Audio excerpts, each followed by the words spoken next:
Hello, YouTube, and welcome in to Horizon Forbidden West Part 3.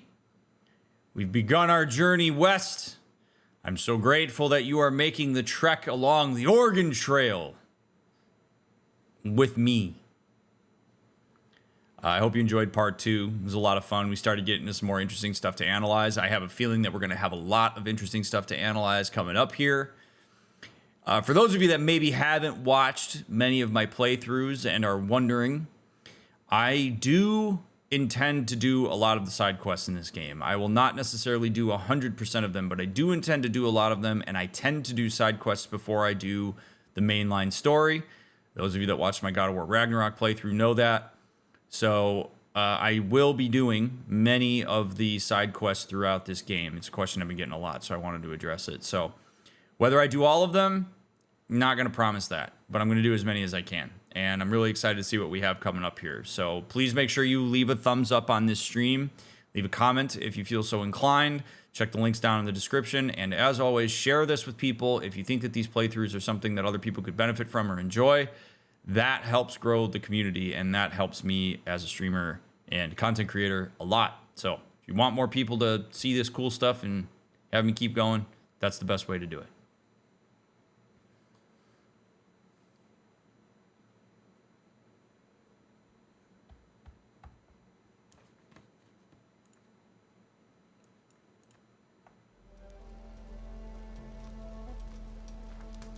Wrong slider. Okay. So we've come down the lift. Go to Aaron's last known location. Go to the chain scrape. I say we do our skills real quick here, and then I'm inclined to go find Aaron. This passive boost can be recognized by its circular shape. Skills in this category provide a constant increase to your basic capabilities. Learning passive boost multiple times increases their benefits. Okay. Deep concentration depletes more slowly, prolonging its use. Recover concentration faster. I would say that's probably what I want.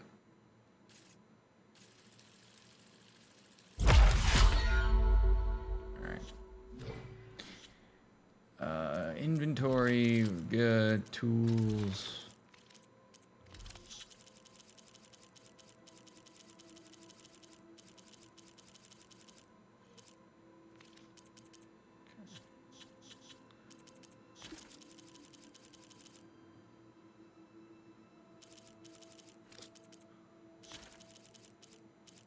Oh, cool. They have like little character profile thingies on here now. That's awesome. All right, quests.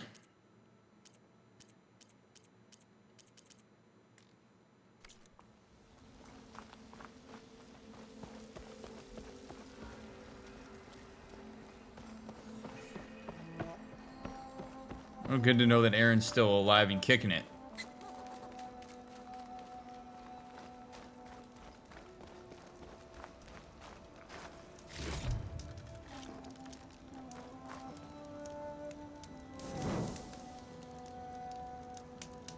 Alrighty.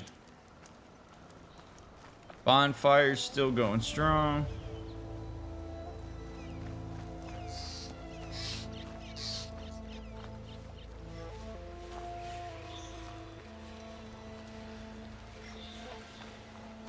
Those machines must have torn through this camp.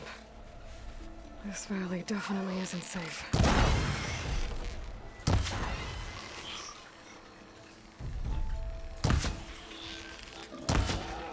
God damn it.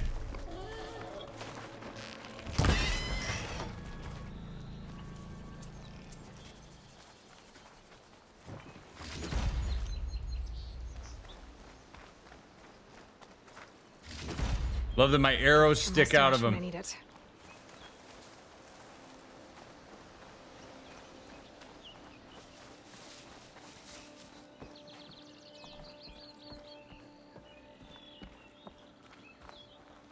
All right.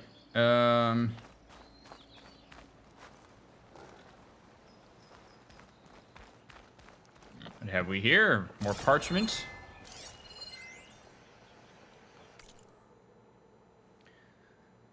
Sun Liquor Politics. Scroll. A grease-stained scroll filled with hastily scrawled glyphs. These sunlickers and their scorched-out diplomacy. Let's not fuss around the forge. It's a pretty word the Karja use for not stepping on Tenakth's toes, which they shouldn't. They have every reason to be afraid of those brutes. But I'm not Karja. I didn't try to invade the West over and over again just because I felt like it. I have no use for these embassies.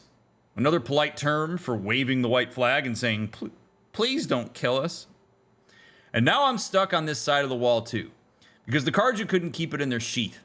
Yeah, sure, things are different now. Sun King of Odd believes in peaceful dialogue. Whoop-de-doo for you. But simple delvers, traders, and tinkerers like me are sitting on our hands until the priests and marshals finish their little tea party or whatever it is they do out there. Not to mention our brothers and sisters on the other side of the wall. How are they supposed to get help when supplies... How are they supposed to get help and supplies when the gate is shut tight? How much longer do we have to cool our heels? I heard they're waiting on some sun priest to arrive, but weren't those nitwits the root of the problem to begin with? They riled up the Mad Sun King to start the Western invasion in the first place. Writing this was supposed to calm me down, but it's only blown up the bellows. The longer that gate stays closed, the more shards I lose. I've had it. I'm heading over to Barren Light. Someone's gonna get a blast of hot air for all the good it'll do. I'm telling you, I'm sure the Tenakth are probably not as terrible as the Karja and everybody make them out to be. I have a hard time believing that they are.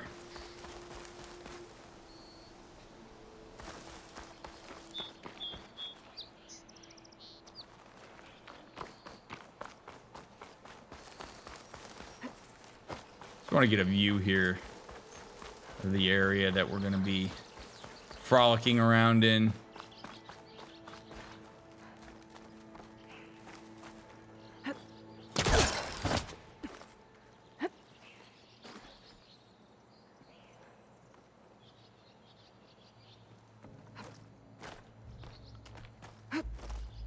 This pigment would work well on armor. Pigment? Holy shit, you can climb basically anything, it seems.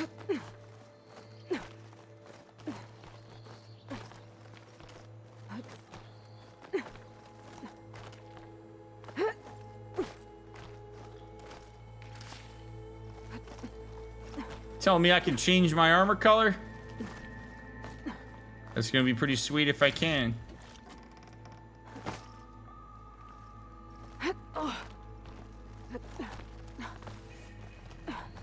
This place has seen better days.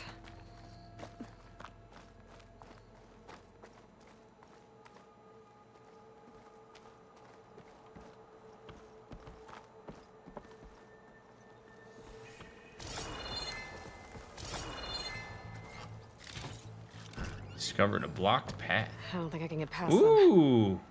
Guess I should leave it for now. What is this? Another flower?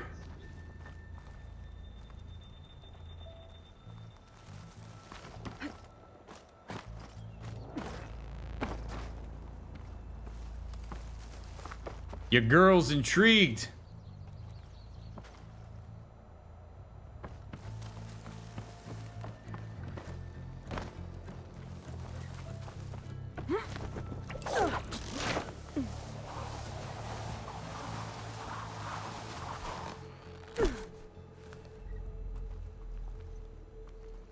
Damn, that's a long rope.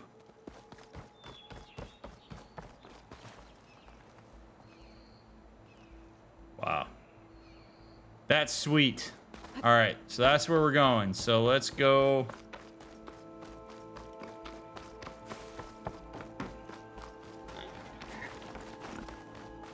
Charge after me, dick.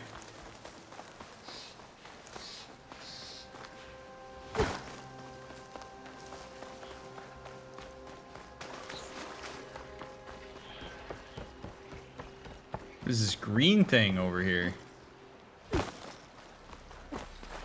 Green shine sliver. A gemstone. It's green like blaze, but it's hard and shiny.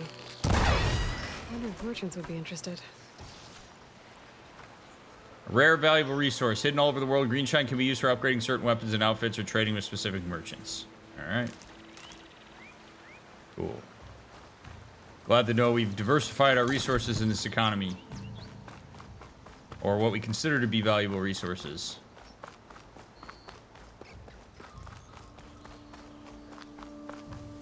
It's a dead machine. It must be a bristleback. Maybe Errand took it down? Ground soaked with that must be chain scrape. Jaruf said I could get my bow upgraded in there. Might be able to tinker with my other gear too. Get some side quests. I want to go find Aaron first. Let's go talk to him, and then we'll go in. Maybe he can give me some insight on the place I'm about to go enter.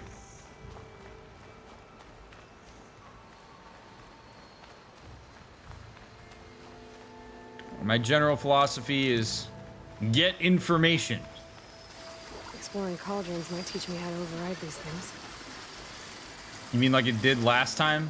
We don't already know how to do that from Horizon Zero Dawn?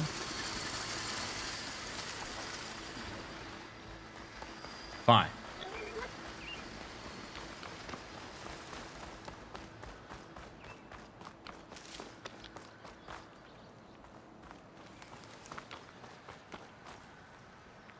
Dude, this place is so well designed. My goodness gracious.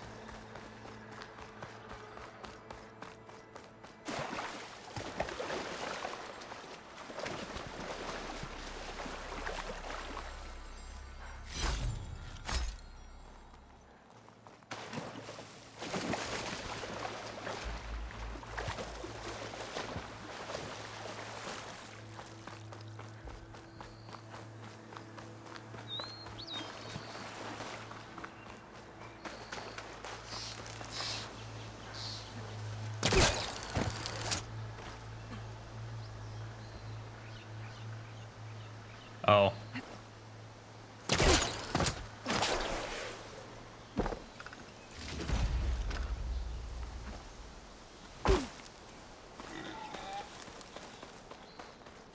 All right, Aaron. Is that a tripwire?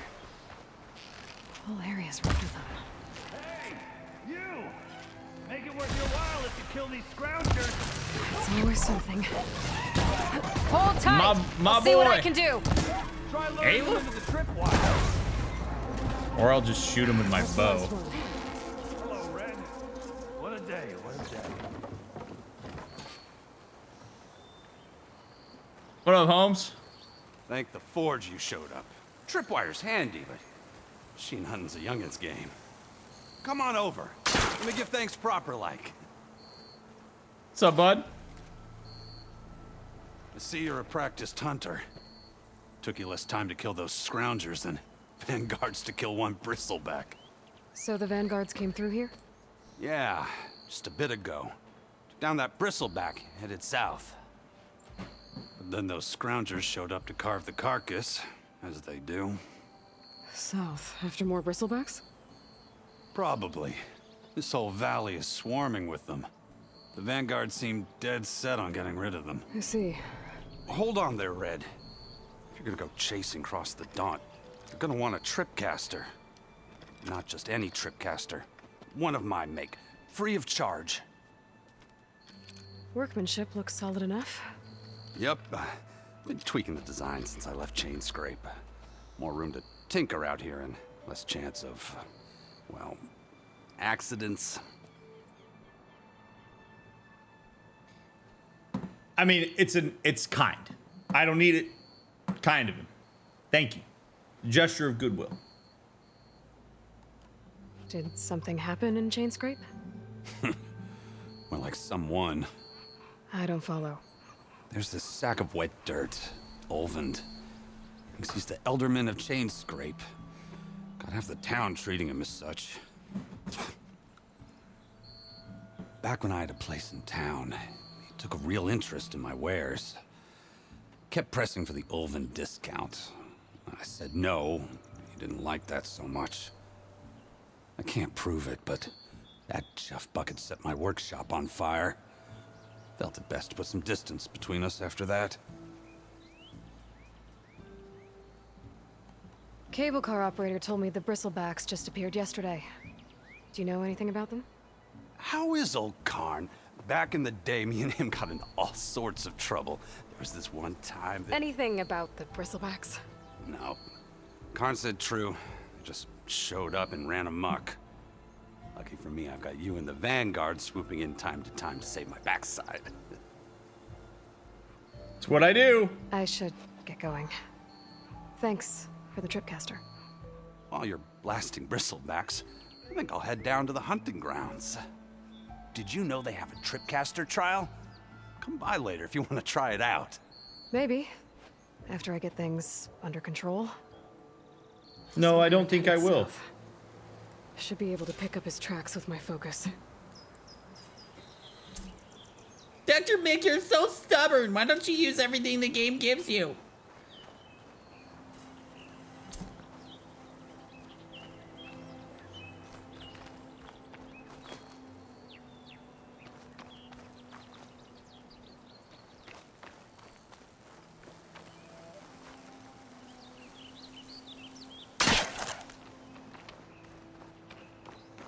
I'm gonna go take your shit.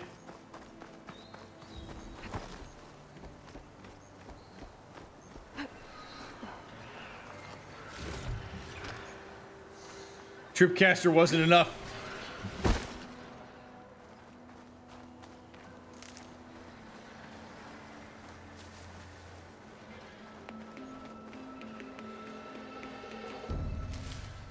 All right, errand.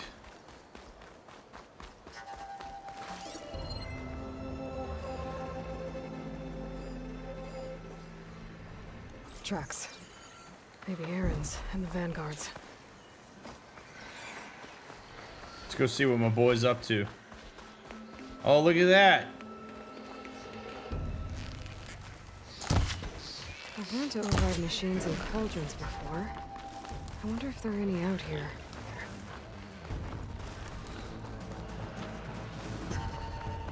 The hell? Where'd it go?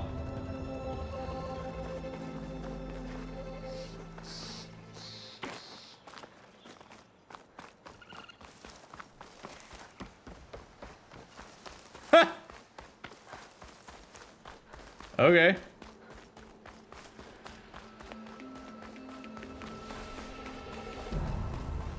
It's gonna like sneak up on me or something like that, isn't it? Oh, there it is.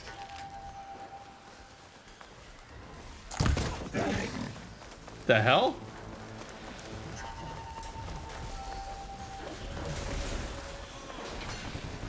Oh God! Ah!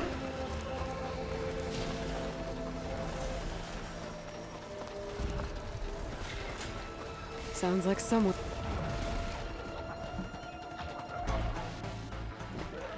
There he is.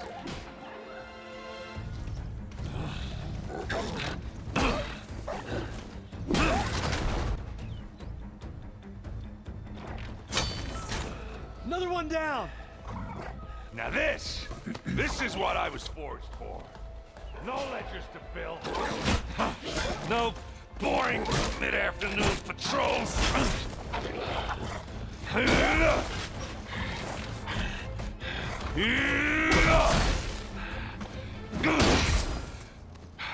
Just a hammer. Just the fight. Ah! Aloy? Aaron!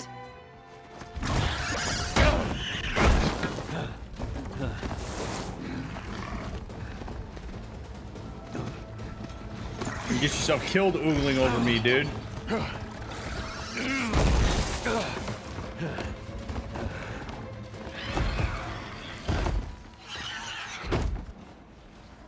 Stay where you are. I'll handle the rest.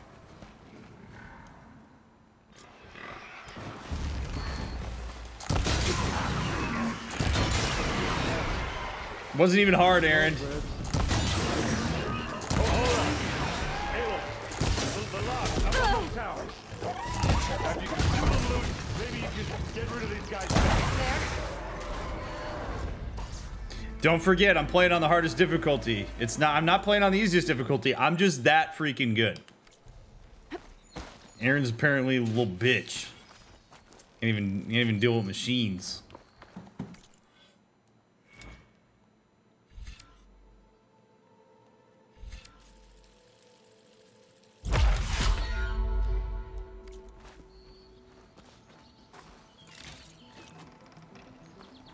Come on down, Grandpa.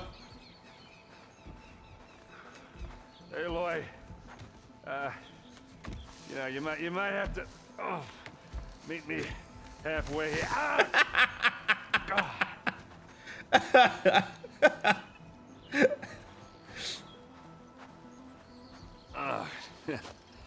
Caught me at my best, as usual.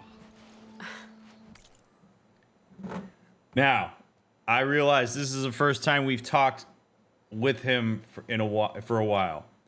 For those of you that did not watch the Zero Dawn playthrough, or for those of you that want a refresher on my general thoughts on Aaron, I'm going to provide them here before I talk a little bit about just that very first line.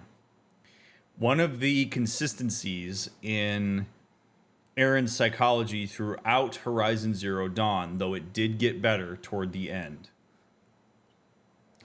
is that he has a real tendency to project his own self-loathing and lack of competence onto just about every situation he comes across. When his sister was killed, he had a really hard time with the idea that he has it in him to be as charismatic and competent as she was. And he engaged in a psychological concept called splitting, where essentially he saw everything his sister did as good and anything that's not that as bad. And so he saw himself as bad in reference to her. And instead of saying, I'm going to do the things I need to do in order to carry the kind of cachet my sister did, he goes in the direction of, I'm just a total piece of shit and I screw everything up and I'm the worst. The other thing that Aaron has a tendency to do is that when he's presented with a challenge or new information, his tendency is to immediately reject that and say it couldn't possibly be so, until he is talked around to new data that would encourage him to open his mind. Reason I bring this up is because I think we're going to get a sense of some of his development, albeit not over a huge amount of time, in how he is conceptualizing himself. And this opening line here where he says, you're catching me at my best as usual. I'm not trying to read too much into it, but the general tone of voice that he used there is one that is a little bit more lighthearted and self-deprecating in a healthy way, as opposed to self-deprecation that is veiling true deep insecurity. The very fact that he can make that joke about himself in the second that we meet Aloy, somebody that he perceives to be incredibly competent and thus is vulnerable to seeing himself as incompetent, shows that he is beginning to build a sense of healthier self-esteem, which is a good thing. Well, you did the hard part. I just took care of the stragglers. How bad is it? Who needs ribs? Oh. I'm good. Huh. Okay, well, I know you didn't come all the way to the Daunt just to watch me get wrecked. So what's the story? I need the embassy to happen, so I can head west. Aaron, what I did at the Spire, what we did, it didn't end the threat. That's a nice catch. Ooh, I love that in a couple different ways.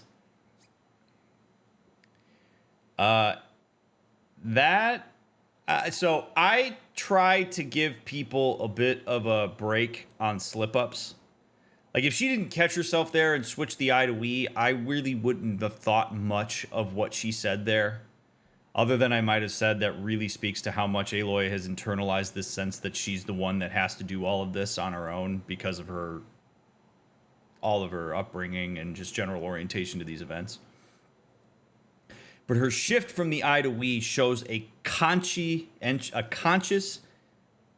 decision in how she's crafting a narrative around this. So the initial I tells me that she still is struggling to accept that she needs assistance on all of this. I need to go west. I need to do this. I. So her catching herself and saying the things that we did at Meridian, I think is in some ways a nod to Aaron and an acknowledgement of his existence in the entire thing. But I also think that it's her recognizing that this isn't necessarily going to get accomplished only alone. And there's a real fine line here, because the problem with Aloy acknowledging that other people are necessary to assist her in what it is that she's trying to accomplish is that it means that other people are vulnerable. It means that other people can be sucked up in this in a not so great way. And if Aloy has not done a good enough job divorcing herself from a sole sense of responsibility for what it is that's going on, and I would argue at this point she still has not done a good job with that, she's going to take responsibility for the consequences of anybody who comes along with her. So I do think part of her reasoning for ghosting Varl, for trying to do this on her own, is because she has not created a sophisticated enough context around all of this to divorce herself from the fact that if Varl came along with her and got hurt, that's not her fault. But I think Aloy accepts a little bit too much responsibility for other people's actions as it relates to this stuff. And that's partially why she shields herself from it. So there's this like real complexity to the way that she has to internalize the sense of we around all of this. Because to say that we did it is to acknowledge that she is part of the we. It's not saying we means I didn't. It means both and. Which also means that when consequences happen for bad shit, that's also a both and. And we're seeing her kind of fight her way through the complexity of that. And her conscientious decision there to make that shift from I to we is really important. It's really important, and it's a really cool nod to just how many layers and dynamics there are to all of this. It just slowed it down. There's still more to do. Really? Well, that's great. I mean, yeah, not the threat's not over part. That's not so great. But hey, whatever you're up against, your spear, my hammer, just like old times. Oh. She's gonna say no. Aaron, I need the embassy now. I can't wait for you to heal. Couple of days rest, if that. Actually, even if you weren't hurt, what I have to do, it's better if I do it alone. Alone? Now that figures. Aaron! I hate to interrupt the romance, but I'm pretty banged up here. Oh, God. Okay. Don't be that guy. Don't assume that every heterosexual engagement is a romantic one. Just don't be that guy. There's no reason to say that. Just get it out of your... Just get it out. Don't assume that when two people are engaging in this way that it is romantic. That it puts too much bullshit on that interaction, and it does nothing to help. That's the less important part of this. I knew she was going to do that, as did I'm sure many of you. I knew she was going to do that. And it's not just because Aaron's hurt. It's for all the reasons that I just described. But Aloy is really complicating things for herself by taking on so much responsibility for this. I think it's okay. Again, I think it's okay if she doesn't want Aaron to go. I am not suggesting that her saying that she's going to do this alone to Aaron is necessarily a bad thing. He may not be particularly useful to bring along with her. The point that I want to make is that Aloy has to be careful.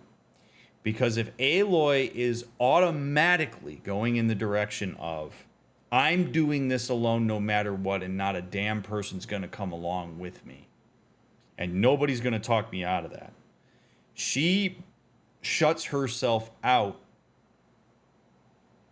from, I think, some real informative decision making.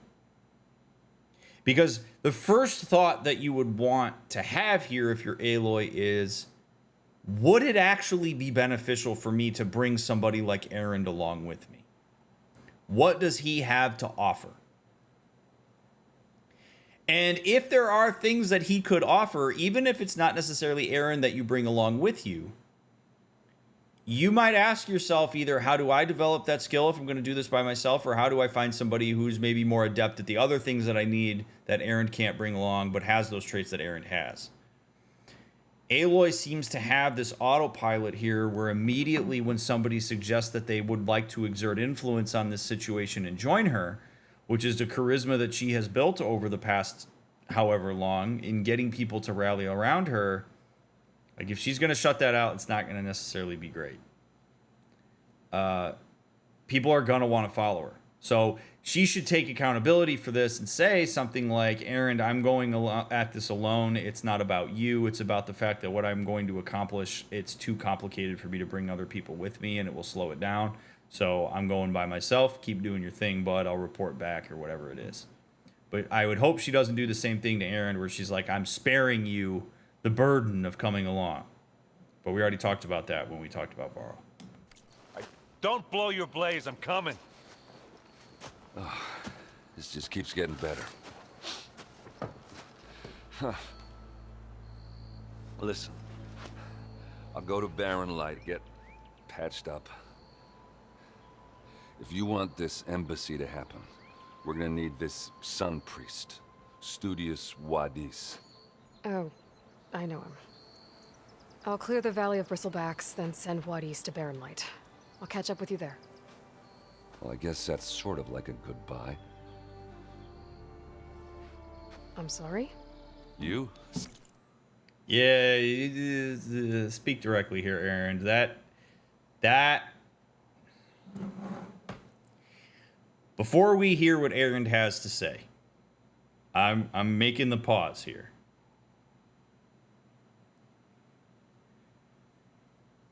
So many people will do what Aaron just did as a means of doing two things: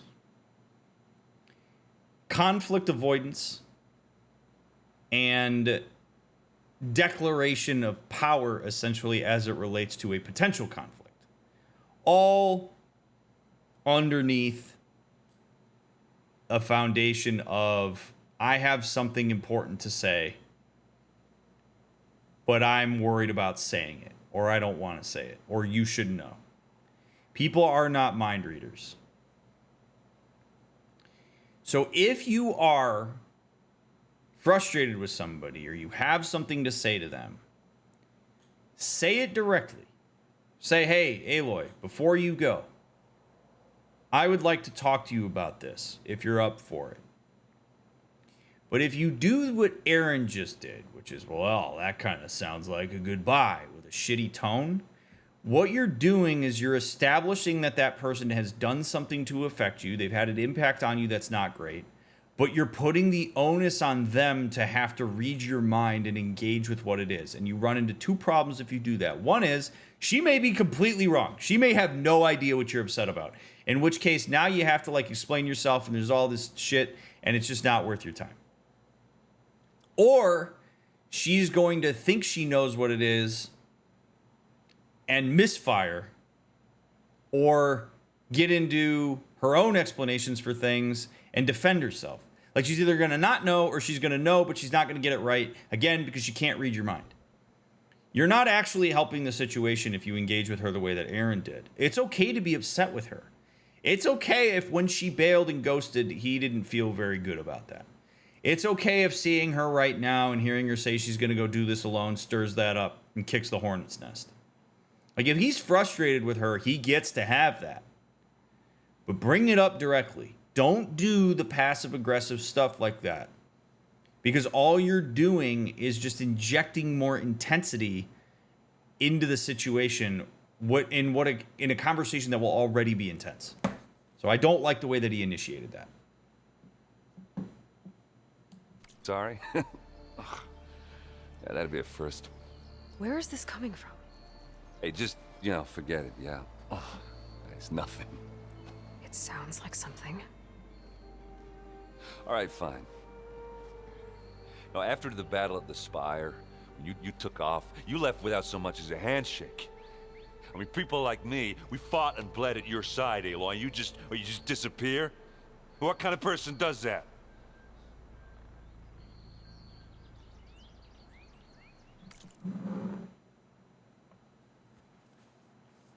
Yeah, if you're going to bring it up, then you better be prepared to say it, for sure. And I'm glad he did. I don't like that he made Aloy push him. Like, just come out with it.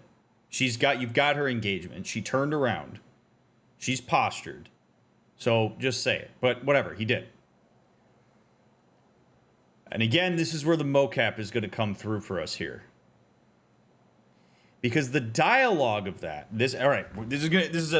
I want you to lock it in now. Whether you're watching this on YouTube or Twitch, lock it in, because this is a very important point of illustration here of a process or of a dynamic that we're going to talk about throughout this playthrough, especially now that I have mocap to help me out, which is content versus process.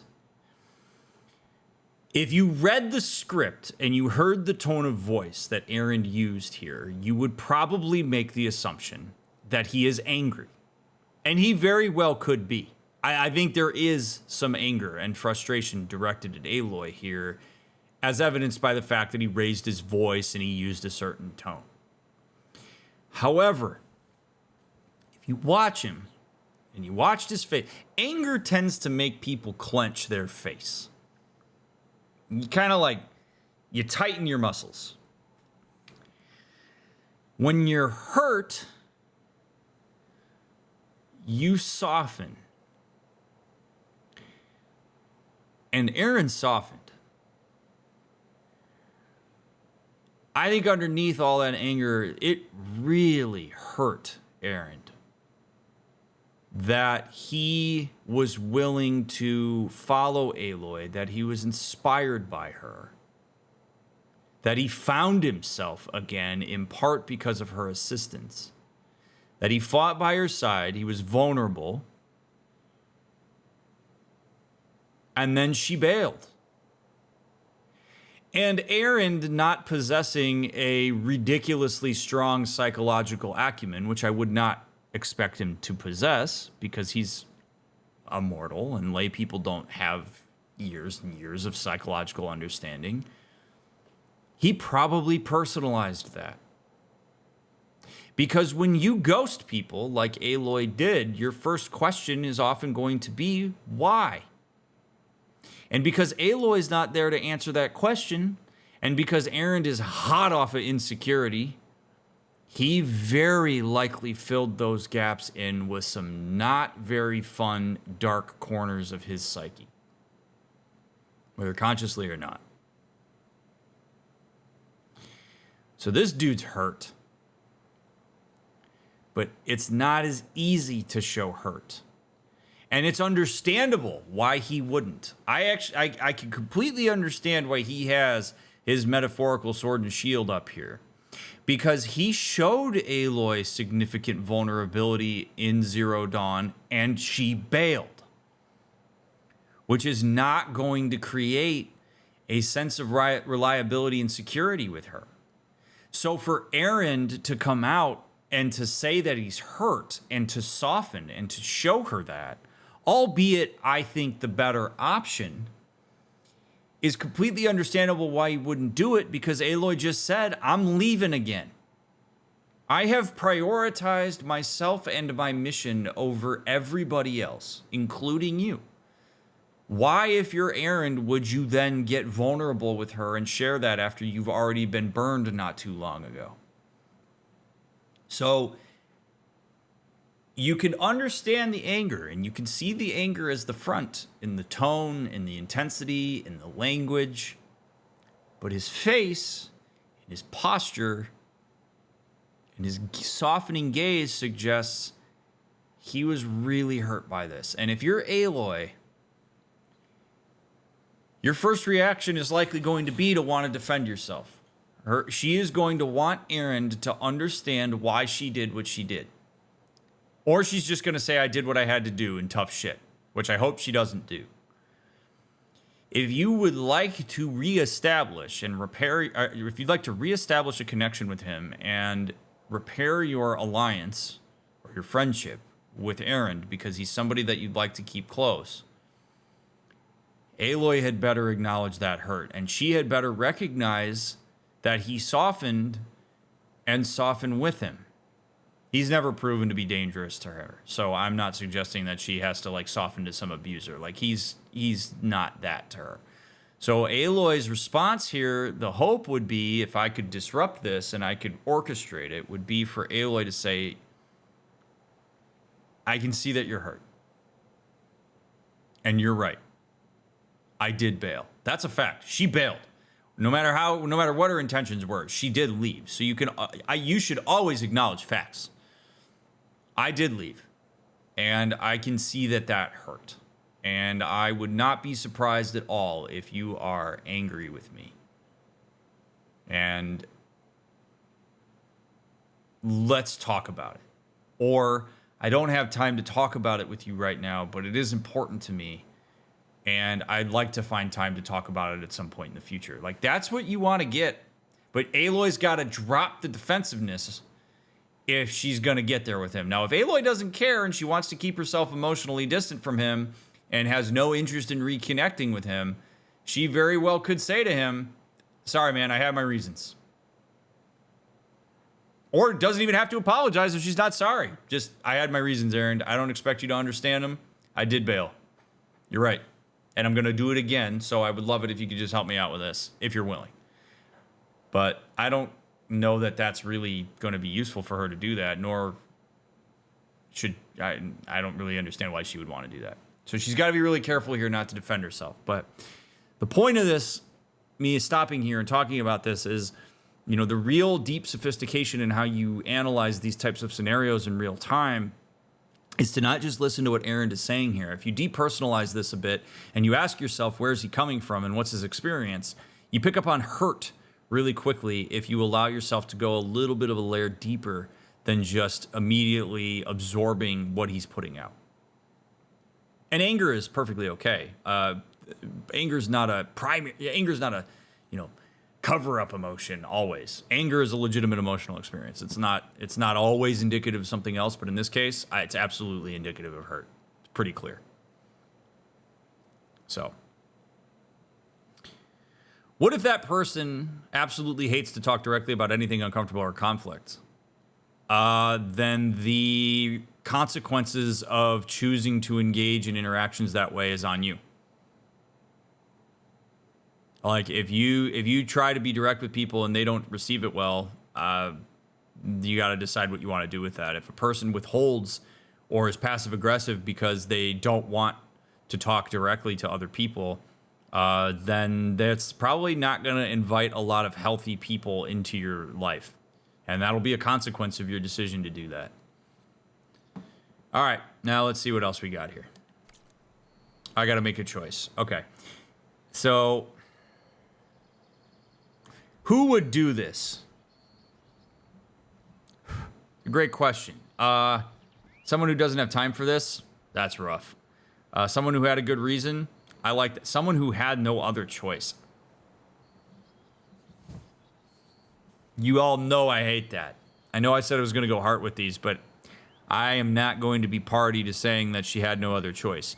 She before I have comments in my YouTube that say, she didn't have a choice, DrMick, she had to do it.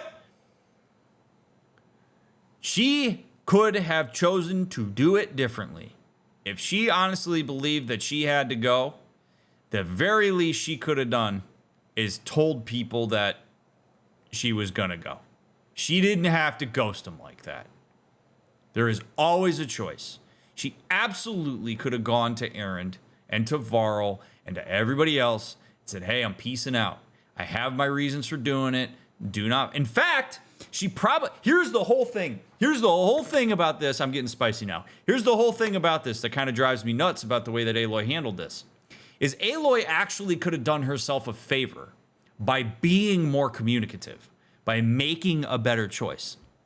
If hot off of that battle and saving Meridian, if Aloy went up to everybody and was like, hey, yo, it's me, it's your girl, it's Savior, appreciate you all. I'm so glad that you all fought with me. This is awesome. We got it done. My spear's in the thing.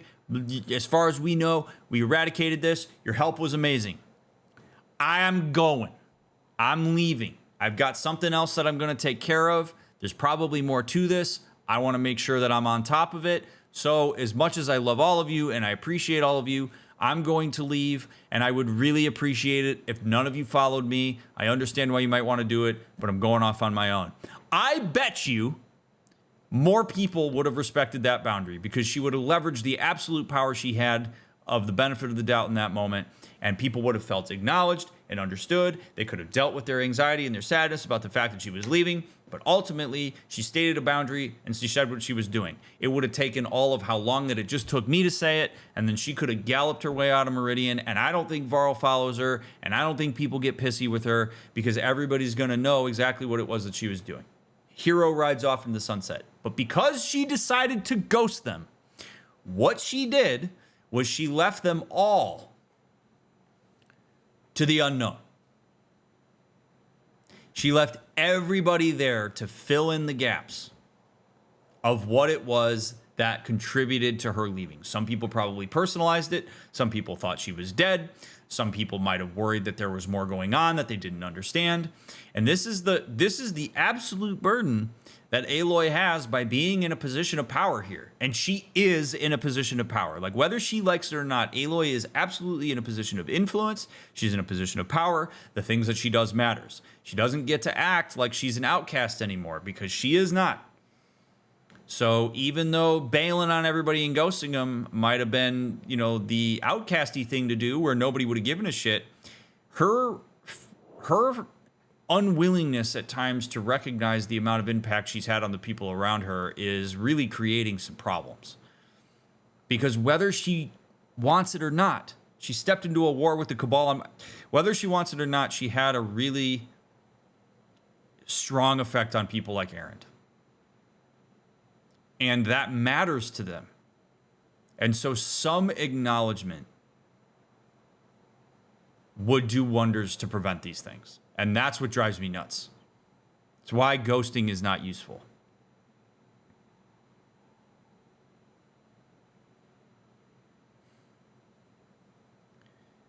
I know I'm kind of spicy about this. I'm pretty passionate about this because this kind of thing happens with people all the time. All you do when you bail on people is leave them up to their insecurities and their worries and their anxiety. And yes, is there a place for everybody to have to self-soothe themselves through that? Yeah. Like, could Aaron depersonalize that and say, I'm sure Aloy had her reasons and this hurts, but I got, whatever, I'll let her go? Absolutely. That would be part of the work that Aaron would have to do if Aloy never returned. But the fact that Aloy's coming back now and calling in favors,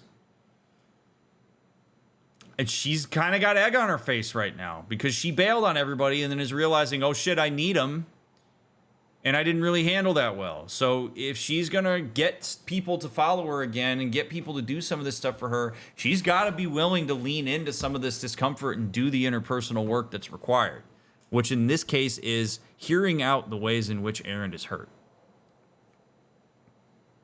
You think there's some imposter syndrome there? I don't know. I wouldn't say that I see it. There might be. She might have some insecurity, but maybe some insecurity about maintaining relationships and handling them now that people care about her when she spent her formative years as an exile. But again, I understand that Aloy has a background that would contribute to her doing this, but it doesn't mean that it's helpful to her right now. And it's Aloy's job to do the work. as it is any of us. Like, we all can come from, shitty backgrounds with terrible templates. We could come from environments where, like, there was really just no skill development on any of this stuff. And there is absolutely empathy to be had there. And also, if you want to have healthy interpersonal relationships going into your adult years or starting from now, you have to do the work to learn those skills and to read feedback and to check your current environment. Like, it's your responsibility, and that's the kind of thing that therapists are here to help you do, if you allow us. So I'm gonna say someone who had a good reason, because no other choice. I can't endorse that. I can, but I won't. Aaron, I left when I did, how I did, for a reason. A good one. Oh, well, thanks for sharing. Listen to me. Life on Earth is in danger, and only I can save it. What are you talking about? Exactly what I just said. Everything living is going to die unless I fix a piece of technology created by the old ones. And time's running out. Well, I guess that's the reason, all right. Yeah! So communicate it to people. Aloy, like, she's got to commit this to memory. You've got to commit this to memory. Has to.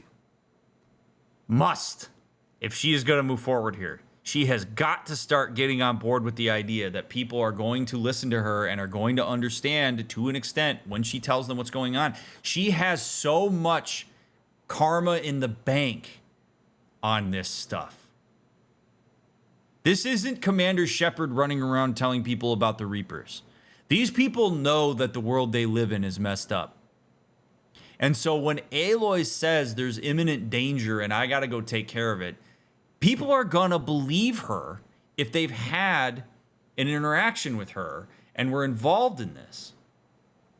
Because their experience in some ways aligns with that. So Aaron hears that and he immediately goes, oh, well, I guess that is a reason.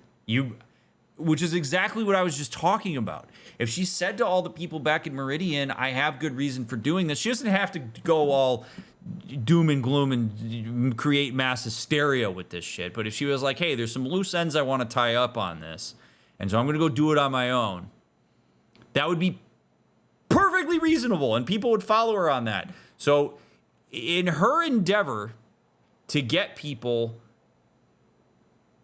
less pissed at her for how she handles these things, you would want to commit this to memory. This is an experience of, I gave a reason, and he was cool, and it made it a lot easier on me. Maybe I should try that going forward. I'm an idiot. Aaron! Why the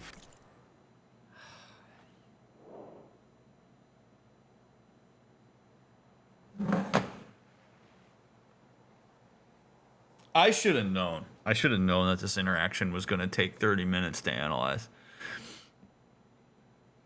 There's so much here, man. But hey, this is what you're all here for, right? So I'm going to keep going. All right, look.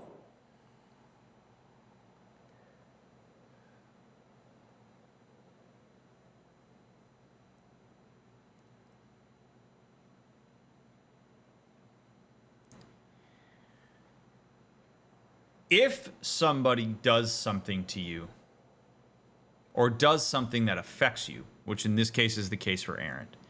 Aaron was hurt by the fact that Aloy left Meridian and didn't share with him why. She kept him in the dark.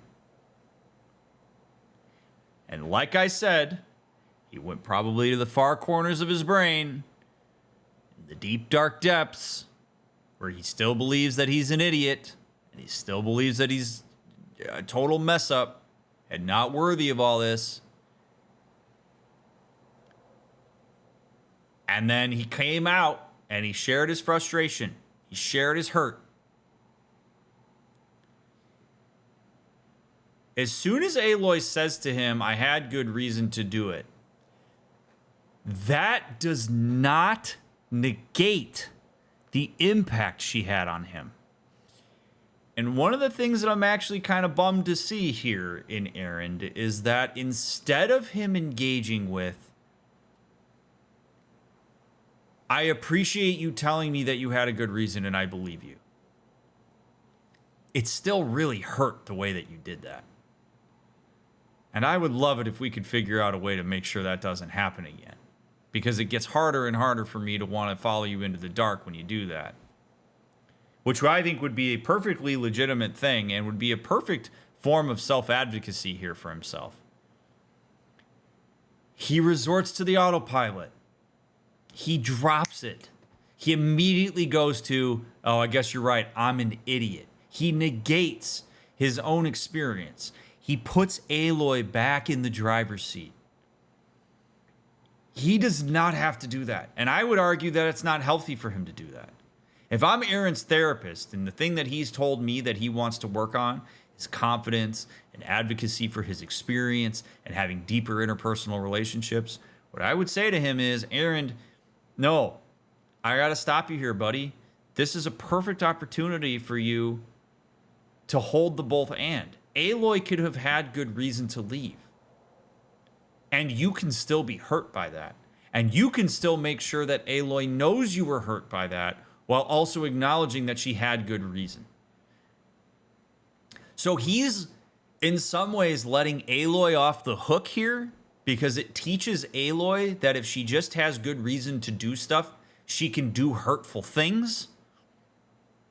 That Aaron, because she'll commit to memory, not maliciously, but she'll commit to memory. Okay, as long as I give Aaron a good explanation for why I did something, he'll come around.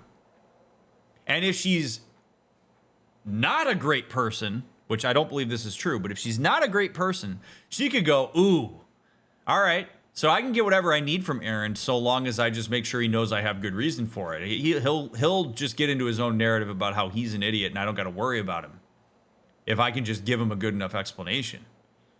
Like, if you wanted to abuse Aaron, that's how you would do it.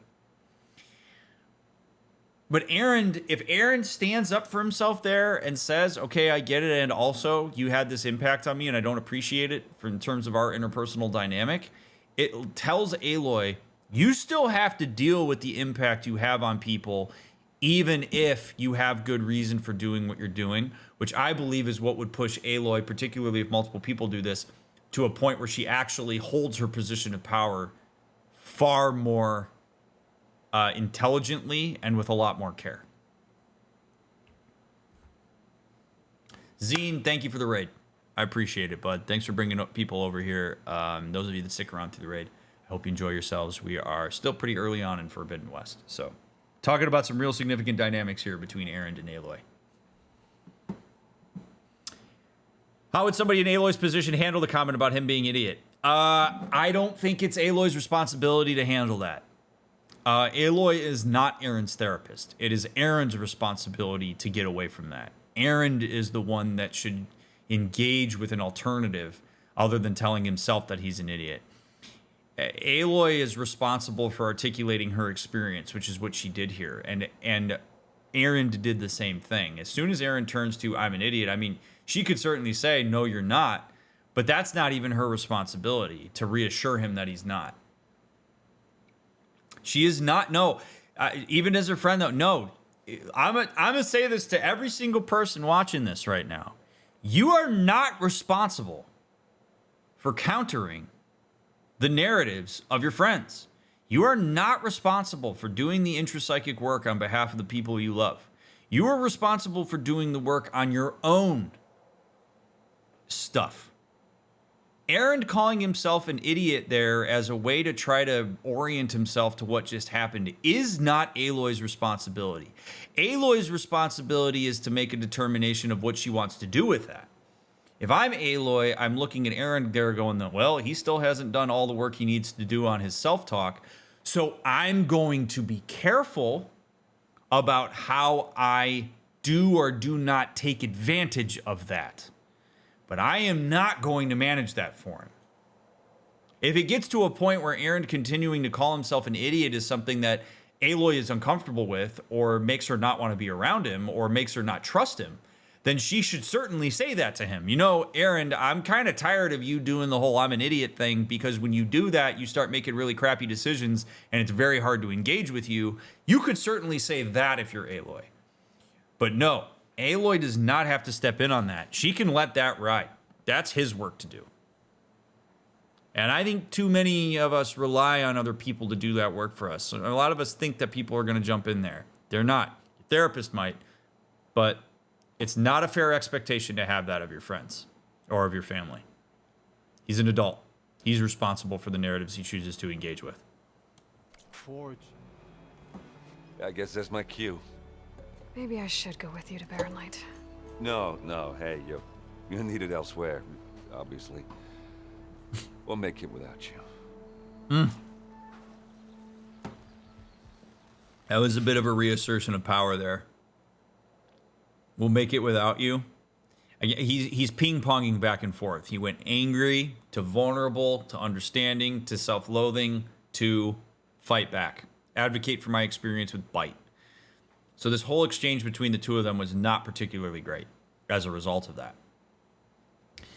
He, by saying, we'll make it without you, what he's essentially saying is, you going off by yourself isn't going to hurt me again. We'll be fine. You're not as important as you think you are. Which is him trying to save face for himself so that he can avoid being hurt again. Which is understandable. It's not great that he said that to her, but I can certainly understand why he did. This is what happens when you don't do good work on your interpersonal skills, friends, is you find yourself having interactions like what we just witnessed. I just spent the last half hour talking about this engagement between Aaron and Aloy because of how complicated their relationship is and the ways in which they are tanking their own relationship through the way they're engaging. It's really hard to watch, let alone be a part of, because you have two people here that I think genuinely could have a really solid connection and friendship. But they're too lost in the content and their unwillingness to get softer with each other.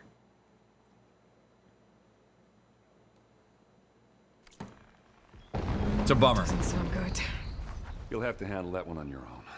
We'll only slow you down.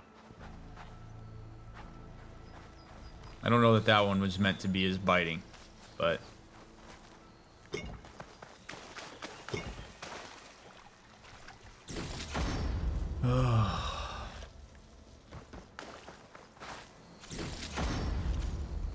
Coil is now available in your inventory. Unlock coil slots on your weapons by upgrading them. Equip coils you loot or purchase to improve your weapon's performance.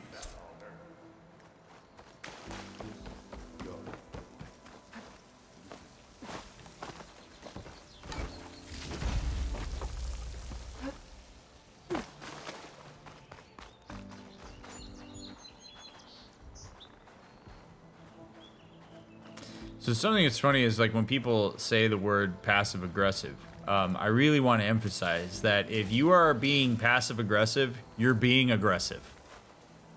You're just being aggressive in a way that's a really shitty way of communicating it. The aggressive part of that is the most important word. But passive aggression is aggression. In the same way that microaggression is aggression.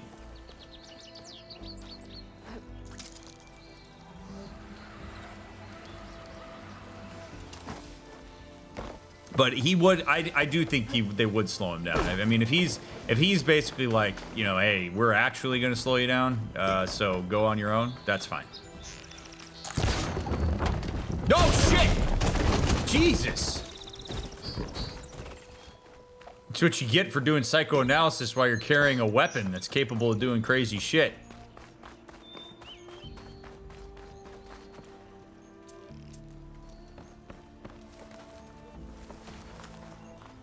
All right.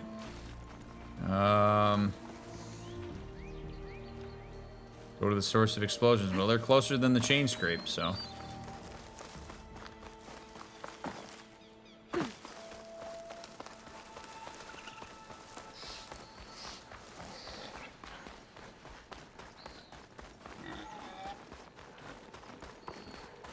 Yeah, don't psychoanalyze and shoot bows and arrows at the same time. That's the lesson there. Yeah.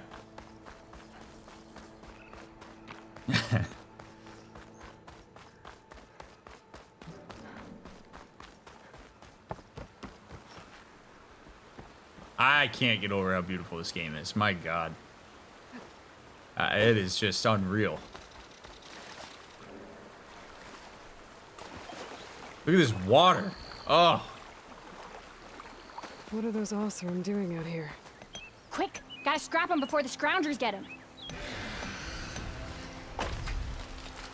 Like that? Oh, God. That bristleback's charging right at them. She's onto me. Here, kitty, kitty.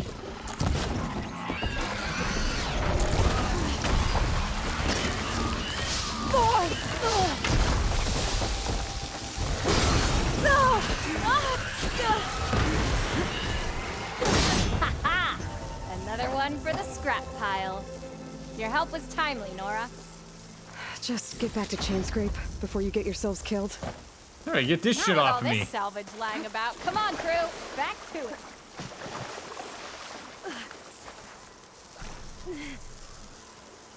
Damn. Can't even wash it off in the river? You're green, Aloy. It'll pass. These machines have some good salvage. It's all ours. Hey, man. Get it. Do your thing.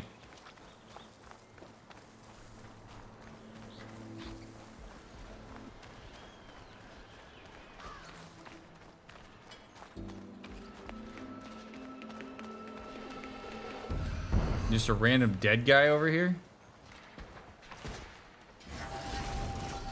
There's the quarry Fearless mentioned. Holy shit, dude. One less machine. And it's full of bristlebacks. Another one down. Incoming. One less machine. This one's yellow. Another one down. Yeah, come at me. Come at me, bro.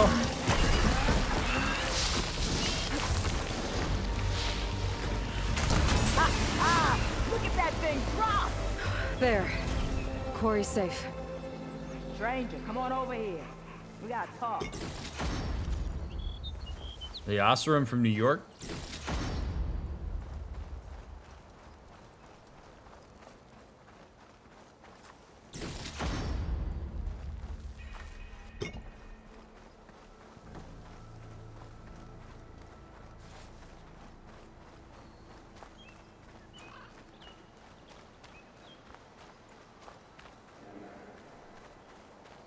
What's up?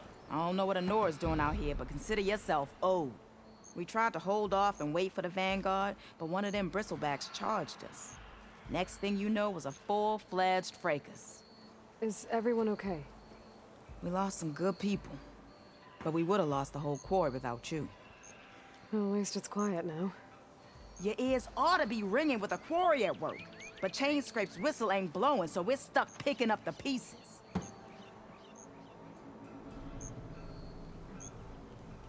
You need the whistle to get back to work? Me and my crew were just little cogs out here. Can't lift a hammer till Olvin blows that thing. Cause if we work without his say-so, he'll ban us. And my people have been through enough. Olvin holds that much power? He's got the money and connections to snuff our fires for good. Almost feels like we stood a better chance with the bristlebacks.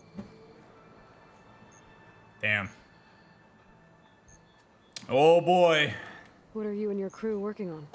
We're supposed to be working Olvin's claim, digging out stone to show our barren light. But the work stoppage and the bristlebacks cut us short. Never seen those blasted things in a dawn before. Where in Forge Fire did they come from? I'm not sure. At least not yet.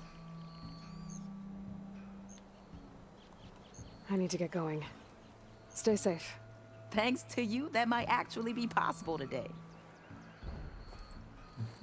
She says as there's one chilling out in the background. I think I've cleared out most of the bristlebacks.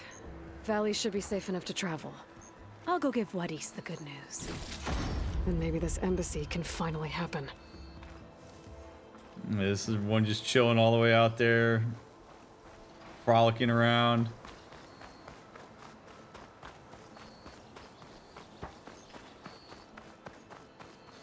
Man, I mean, the dynamics of this whole work stoppage thing are going to be pretty wild, I'm sure.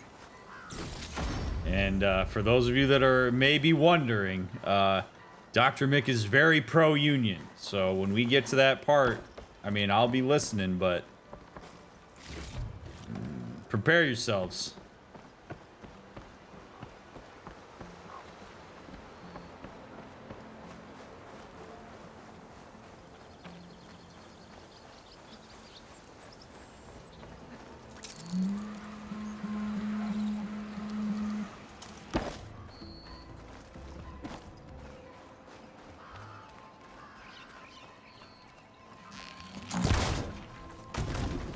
Yeah. Fool me once, shame on me.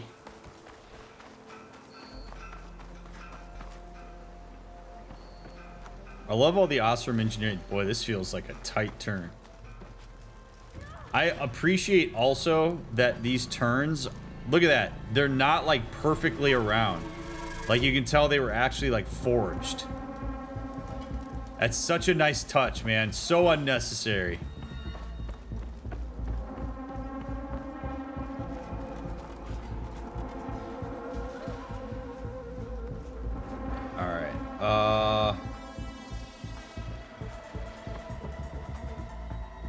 I was hoping maybe there'd be a little more lore around here or something.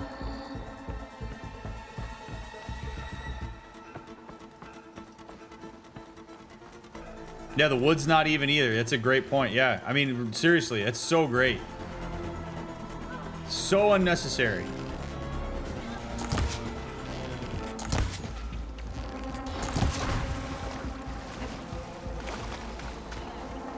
Let's do it. You good? You good, homie?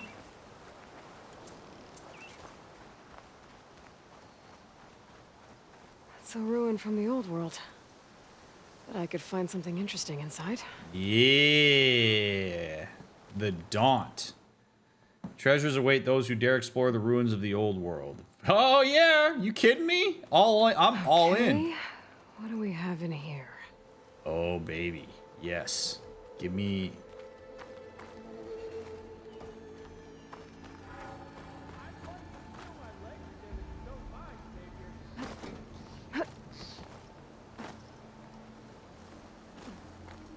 A relic. Wonder how I can get in there to get it. You could probably crawl right through this hole and grab it, Aloy. Probably. Not guaranteed, but really seems like that's a thing that you could do. Just saying.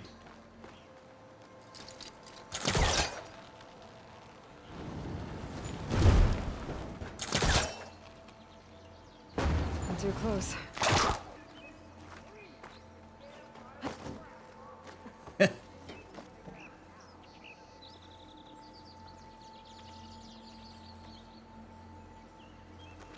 Looks like this door needs some kind of key module. Maybe there's one in the ruin?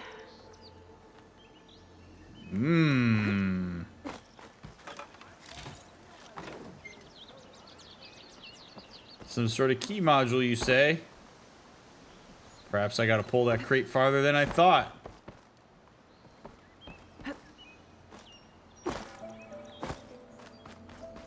Dude, see, I'm all in on this. Like, make all this stuff like kind of Legend of Zelda-esque.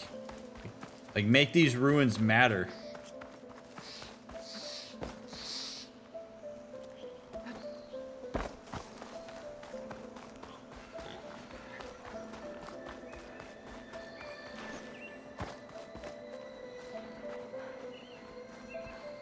Except, how do I get in there?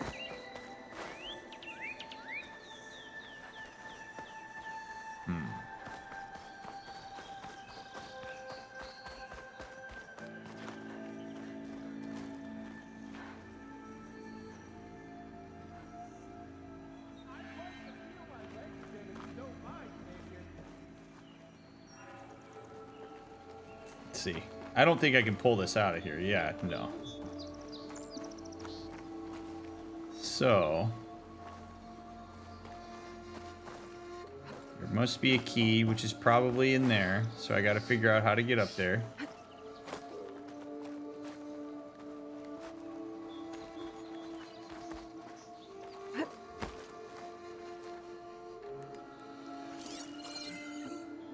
What have we here?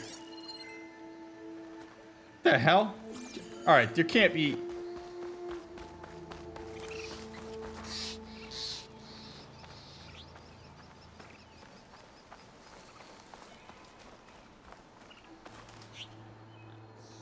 How hard could this be?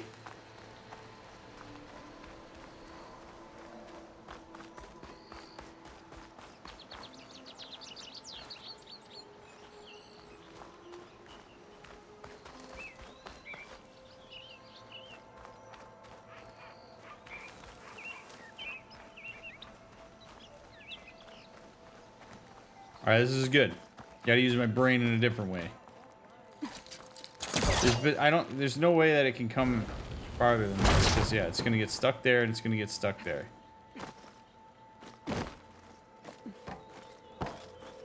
Oh god.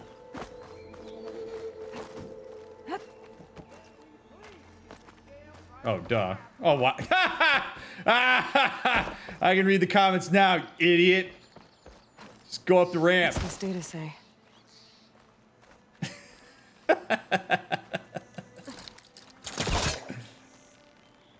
Thank you, Aloy, for not telling me that there was a ramp there. Probably too obvious. All right.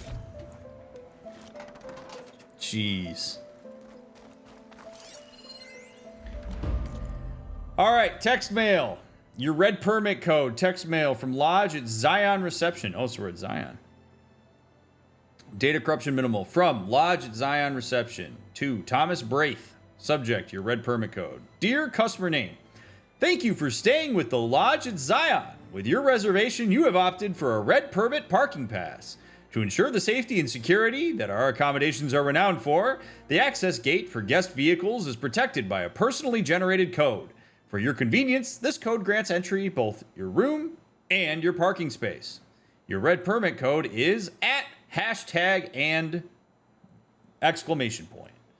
Please keep in mind that this code is confidential, so please refrain from sharing it with anybody during your stay. We look forward to seeing you. Have a safe and pleasant journey. Lodge at Zion crew.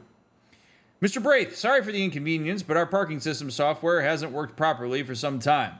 To access the lot, just use code 1705. It's embarrassing to admit, but we're actually unable to change it. Thanks for your understanding. There's a code for the locked door in this data. But I still need to find a key module. Okay, 1705, easy peasy. Cybersecurity admins all around are like, no. This should be useful.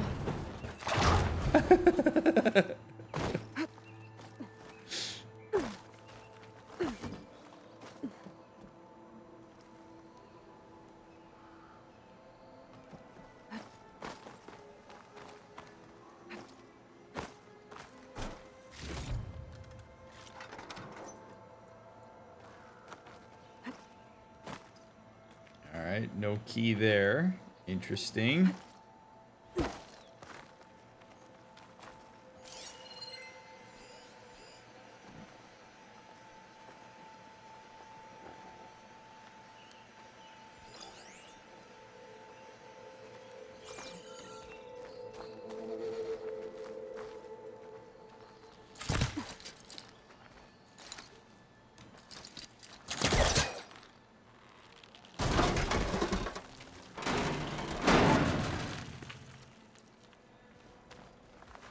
Interesting.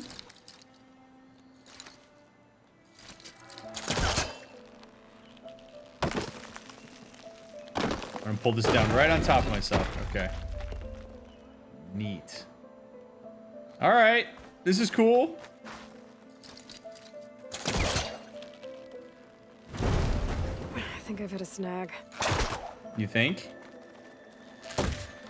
Dude, the amount of... I'm gonna shoot so many arrows into shit trying to use this thing.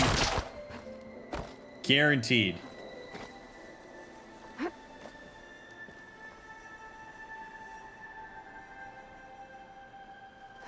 Okay, gotta find a key for the door. Boy, they really they hid the key better than they hid their passcode.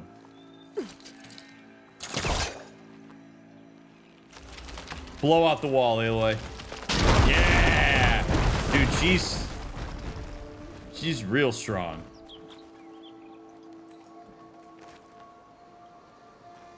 Do you think there's significance to Aloy always making time for things she thinks friends like Aaron need, like being in mortal danger, but not for them on a personal level?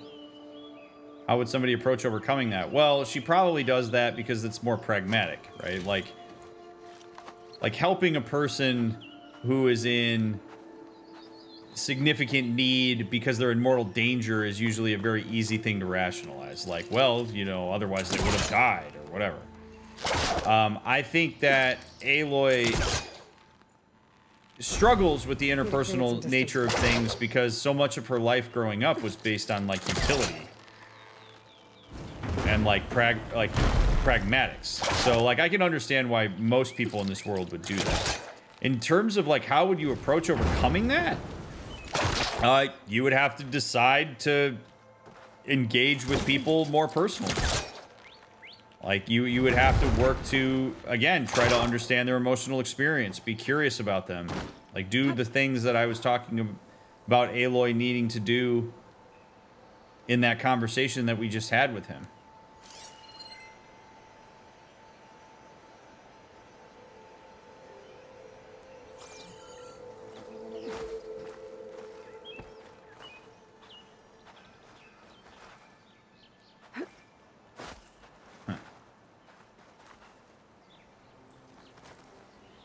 Damn, this is way more elaborate than I imagined it was going to be.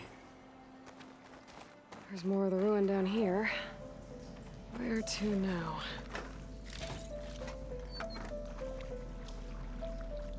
I love that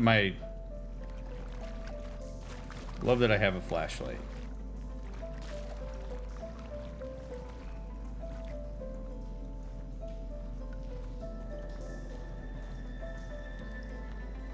What is that?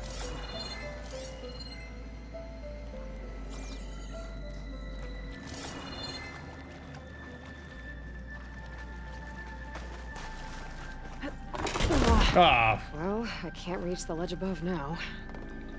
Guess I'll have to find another way up. Oh. Can I yank you down here?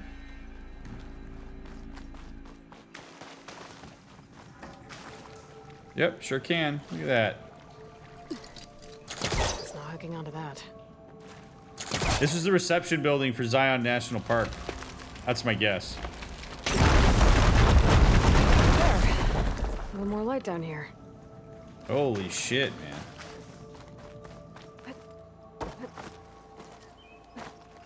All right. Can I just push you? Why do I gotta pull you with the thing? Can I please just push this? Yes, I can. Oh, thank God.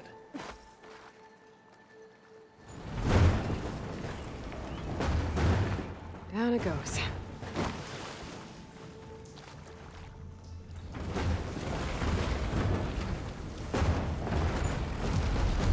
No more wasting arrows. That's right. Good.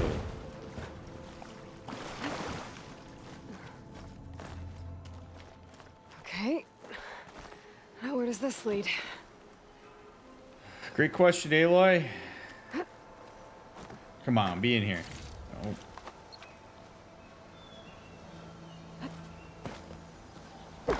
Hey! A key module. How convenient. Let's hope this hotel key works all these years later.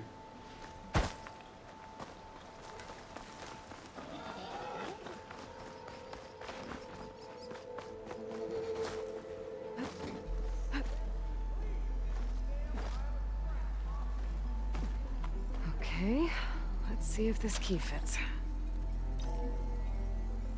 There. Looks like this needs a code too. I think some of the data I picked up might help. No! No! No! Oh my God! 17:05. Thank you. Holy crap.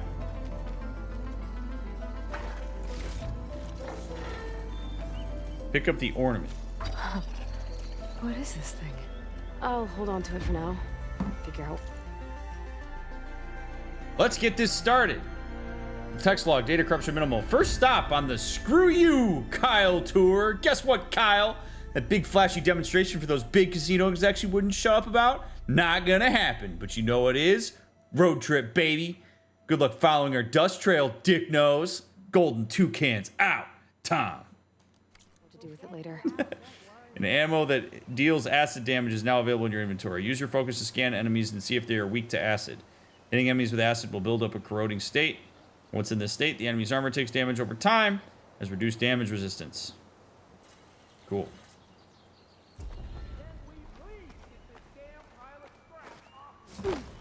Neat. All right, well, that's cool. I'm a big fan.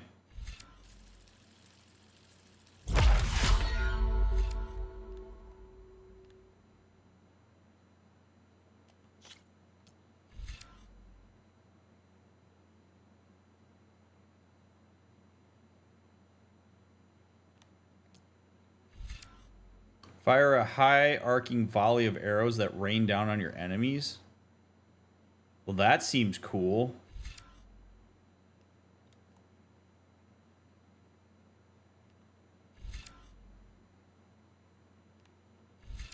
We'll have to do that at some point.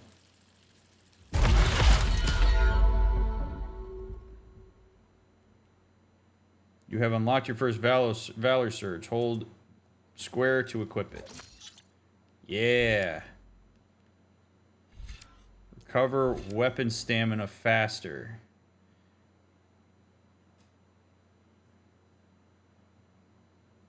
Ooh. That seems useful. I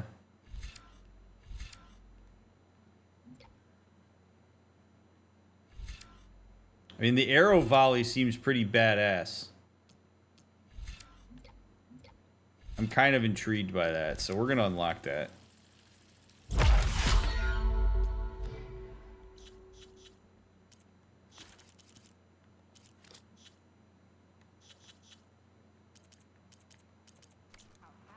Okay.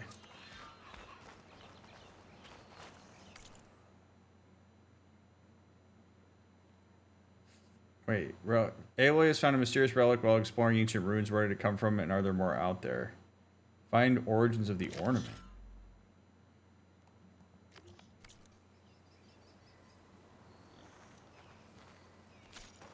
You have equipped a Valor Surge, extremely powerful, rare abilities that can instantly turn the tide of a fight. Build up your Valor Surge bar to unleash ultimate power. Earn Valor through tactical gameplay.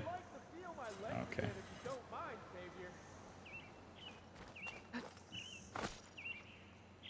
Unlock the weapon technique.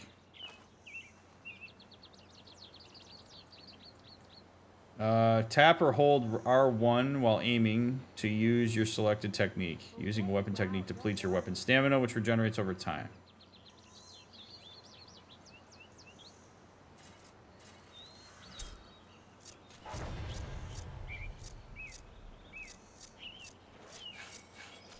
Cool. Okay.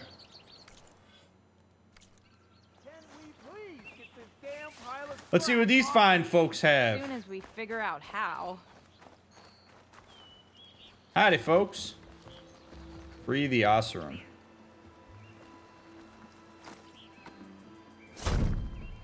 Oh, yeah. Yeah, get out, bud.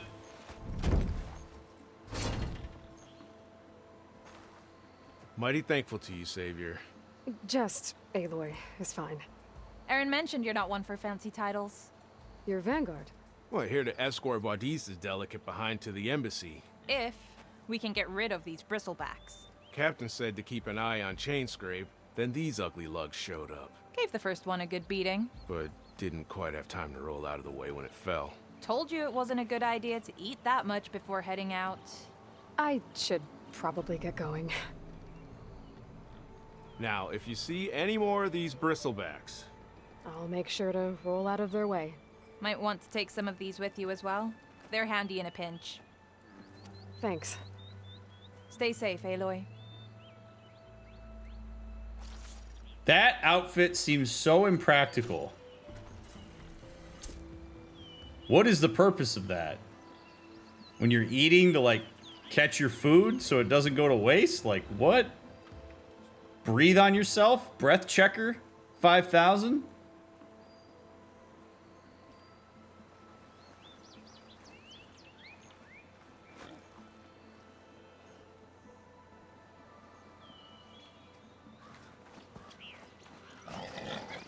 It's just an interesting choice. I'm sure there's utility to it, or else you wouldn't wear it. The Osram don't really seem to do things willy-nilly.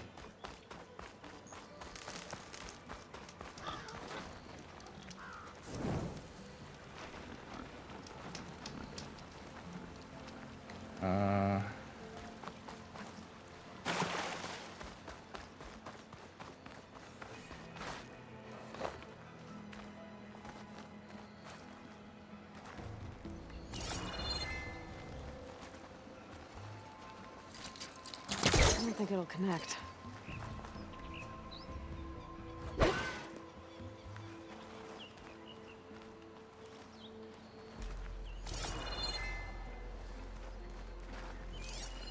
An image from the old world. Looks like some kind of building in front of sheer cliffs. The image is incomplete. But maybe if I line it up exactly with where it was taken, my focus can fill in the rest. Whoa.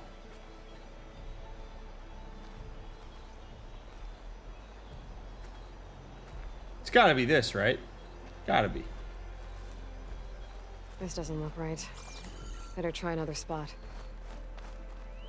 Whoa.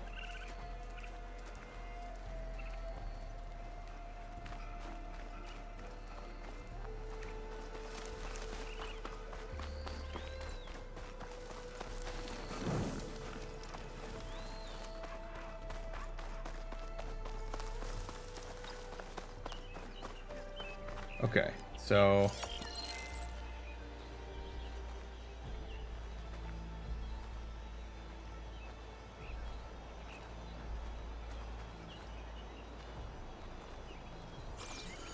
it's gotta be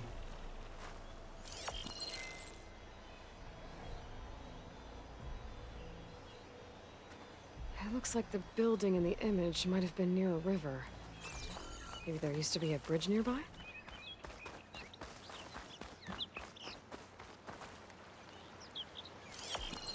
I don't think that's right. I better keep looking.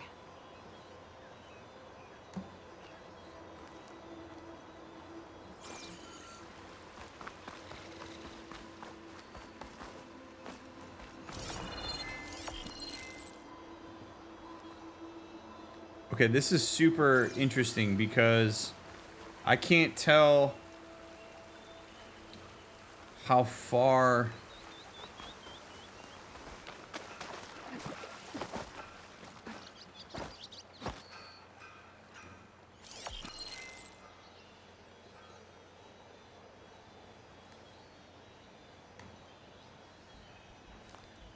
I mean, because obviously there's a river right here. But I would think it would have to be close to where that, like...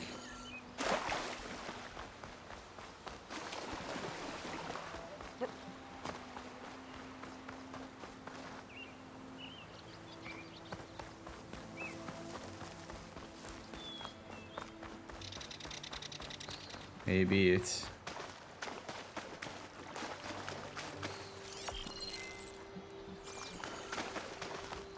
My focus lost the Vista Point image. Okay, so it... Okay, good. That's what I needed to know. So... It is within range of the thing. I could look around with my focus. Try to match the Vista Point image. Right. Okay. So, we gotta find a spot where a bridge might have been.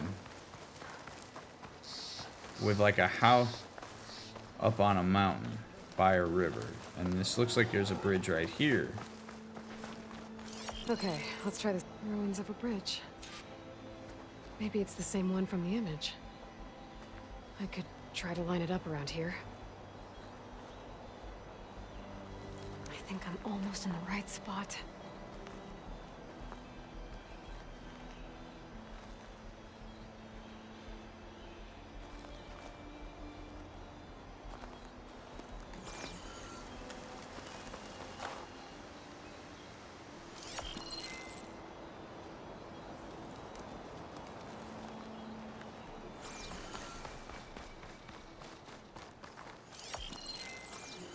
There it is. Okay. Jeez. Completing the image unlocked a data file. Wow. Okay. The Daunt. Congratulations on reaching the Lodge at Zion National Park stop of our Vista Point tour, brought to you by Miriam Technologies and the Coalition for Environmental Reclamation, in addition to Montana Recreations. Ever since their establishment in 1872, national parks like this one have played a vital role in preserving our natural heritage. But many have been threatened by climate change. That's why we created our Forester line of wilderness management machines. From ecosystem analysis to seed distribution and fire management, our creations are designed to restore wild landscapes to the way nature intended them to be. Comments: Ramiro, 5 stops down, 4 more to go. Jali, I've come a long way for this. So happy to finally take the tour. Sammy, we should make all children come here. They spend so long in holograms now. They should come to these spaces to understand our world properly. Amber, can you fix the sign by the drop-off point? We lost 5 times finding this place. Data corrupted. It looks like these Vista points were made by Miriam Technologies. That was Elizabeth's company. I wonder if I can find more of them out in the wild. Oh, maybe, Aloy.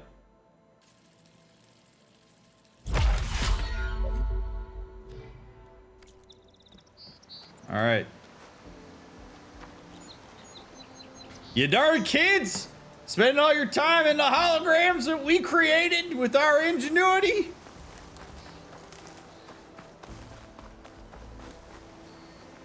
All right. Well, that was neat.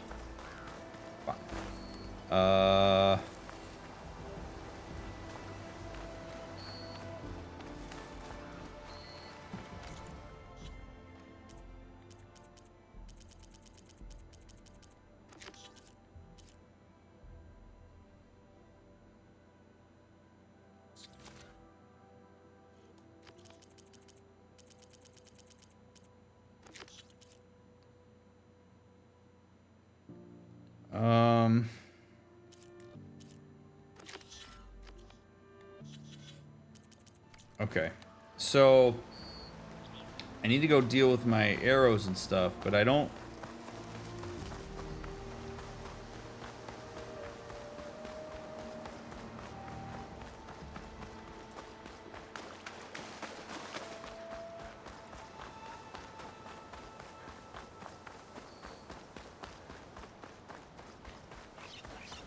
This game's gonna be a long haul. I can already tell, because there's so much cool shit to do.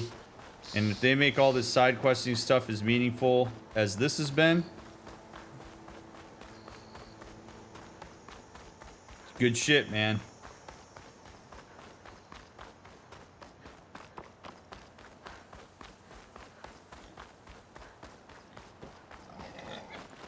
I do appreciate y'all being here, whether you're watching this on YouTube or if you're here live with me on Twitch.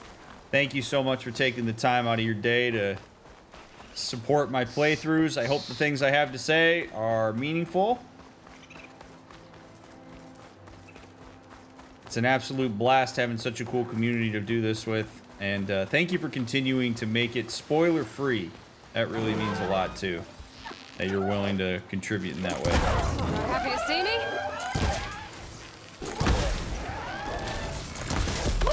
Oh, he hit me.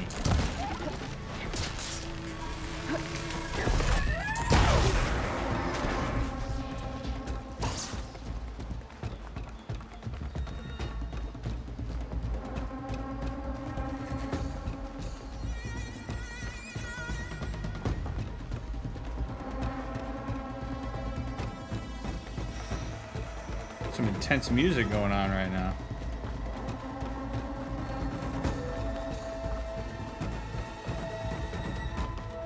Outlander approaching. Is that the Savior? Wanna come in, Savior?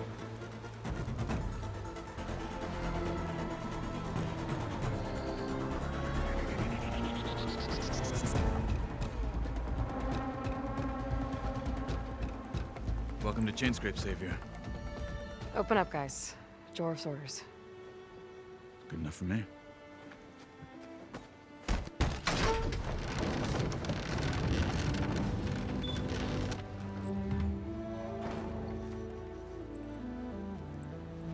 By the Forge. Petra? Aloy, what are you doing here? About time there was something worth looking at in this dump. It's nice to see you too. And not a moment too soon. Come on. Dr. Mick, if only you'd done the side quest that included her in Zero Dawn, we'd have more context for that arm grab and you could analyze it, but you didn't do it! I know, I'm sorry. I didn't know it was a thing. Damn brewery's the only thing I can count on in this place. Yeah, I heard. Machines, work stoppage. Oh, those are just the latest malfunctions. Chain scrape's always been a few tools short of a kit. And right there is the biggest tool of all. Our land, not our problem. The bristlebacks are everybody's problem. Roland? You've heard of him. Yeah. But he's a story best told over a cold beer. Petra. I'm just passing through. I'm headed west. Oh. There's an embassy at Barren Light I need to make happen, and then I keep moving. Ah, of course. Bigger gears to grind. Well, Flamehair, good to see you. You've got to move on. Petra. But if you want a cold beer and a few laughs with an old friend, come find me at the brewery. Your choice.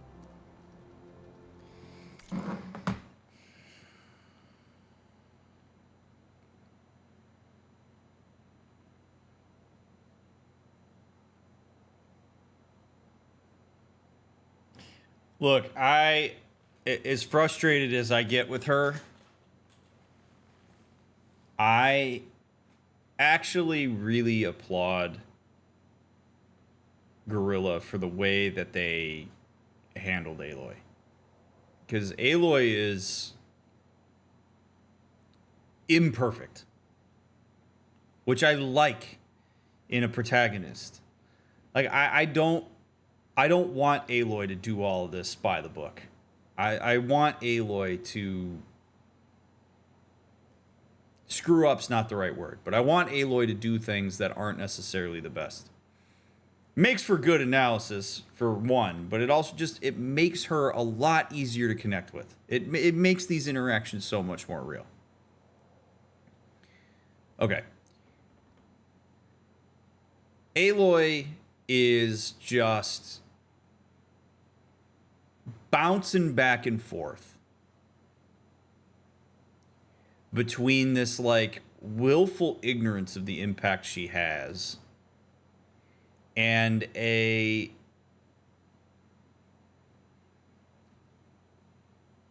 some kind of emotional experience around the fact that people are indeed affected by her. And the thing is if you're Aloy here, you don't get to have your cake and eat it too. Which is a mantra that I have found myself saying very often over the last 6 to 7 years. Particularly as I've become more entrenched in my role as a therapist and just kind of think about things the way that I do. Aloy, if you're gonna push people away and you're gonna make it clear that your mission is more important than your interpersonal relationships, which again is fine. I am not suggesting that Aloy has to put her interpersonal relationships ahead of her mission. But if you're going to do that, you are going to have an impact on the people that you care about and on the people who care about you.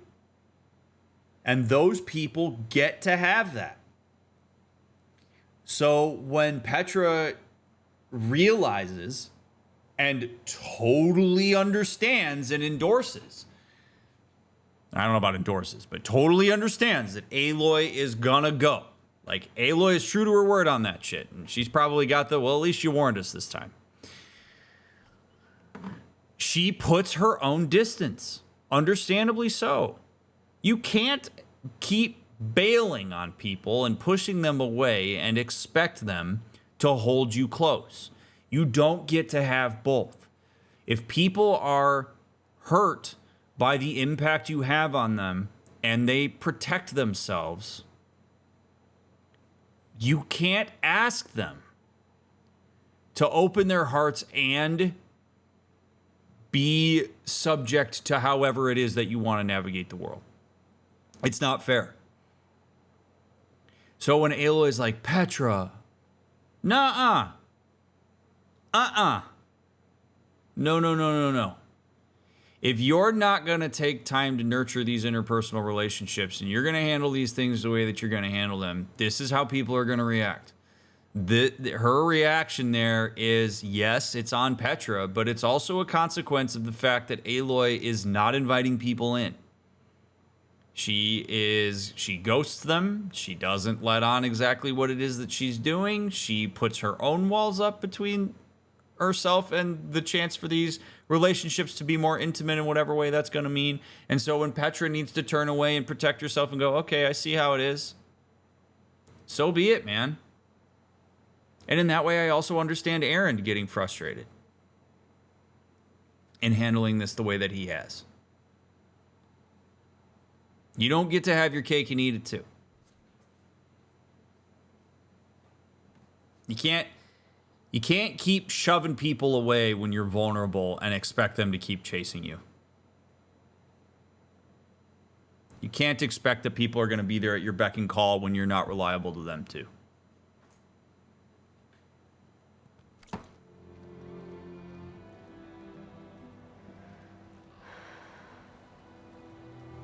Well, this Olvan guy sounds like trouble.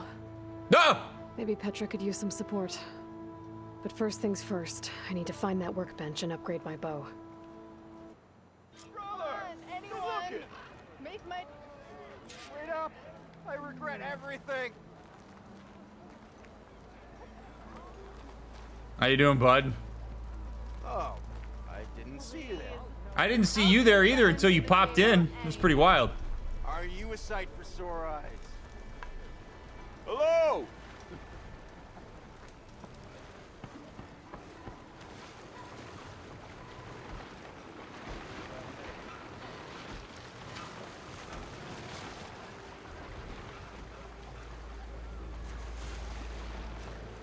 Be welcome, Elven.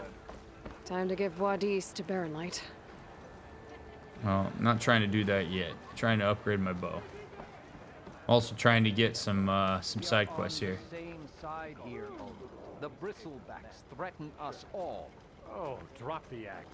We all know it was the Carja who let the bristlebacks into the valley, sent them straight through the gates of Barren Light. That is preposterous. Why would we let dangerous machines into our own land? You mean the land that honest Osram laborers work tirelessly with no say in its governance? The land that, should you sign the decree... Oh, you and that damned concession decree. ...would be managed by the people who actually live and work on it.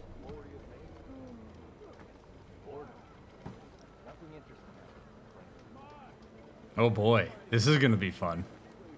What do you want, Ulvund? Some kind of payment? My dear magistrate, you think I can be bought? If you want that whistle blown, all you have to do is have your soldiers remove the bristlebacks and sign the concession decree. Face it, what other choice do you have? Hi.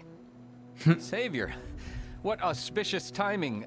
Might we discuss a matter of importance to the Sundom? We might. Later. Very well. I shall be waiting. So, the savior herself. Walloper of Derval, gutter of youth. Maybe. I've heard many tales of your beauty and heroics, my fierce lady warrior. Ulvund Freeholder, at your service. So, what could have dragged you away from the fine silks and wine of Meridian to this smudge of a settlement? Your saviorly attention must be needed elsewhere. I'm here for the embassy and... The embassy? Why, by the forge. Ah. Greater gears for greater matters. Guess that means you'll be moving on. Once I've dealt with any problems around here that need my saviorly attention. Ah, the bristlebacks, of course. Got to get rid of them if you want that embassy to take place. Well, best get to it, hey? And off you go. Not so fast.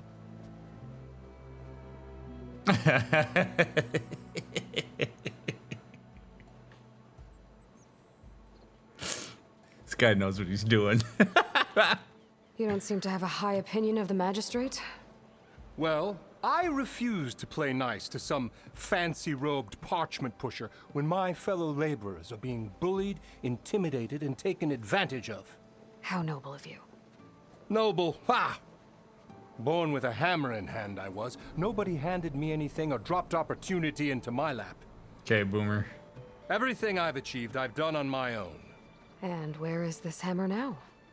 The burden of leadership forced me to set it aside. The Carja risk nothing, while demanding that good Osseram gamble with their lives out there. Someone had to step up and say no more. I mean, that's fair. It is true. Look, so I had a person that was very near and dear to me through my development as an academic, who was very, very advanced in his career, to the point of like a year or two from retirement. And he had done like everything there is that you could do as an academic. Literally everything that you could do. And I would meet with him regularly, and we would deal with like some business items, and then we would just talk. And I really enjoyed it. One of the most powerful conversations I ever had with him, and it stuck with me immensely, was that the farther you go up the ladder of power, the more influence you want to have, the more opportunity to engage in decision making that you want. The farther you get away from the reason that you were doing what you were doing in the first place. And that can really mess with you. That can create some real significant dissonance that you are not prepared to deal with. And there's no way you could be prepared to deal with it unless you expect that it's going to happen and remain conscious of it.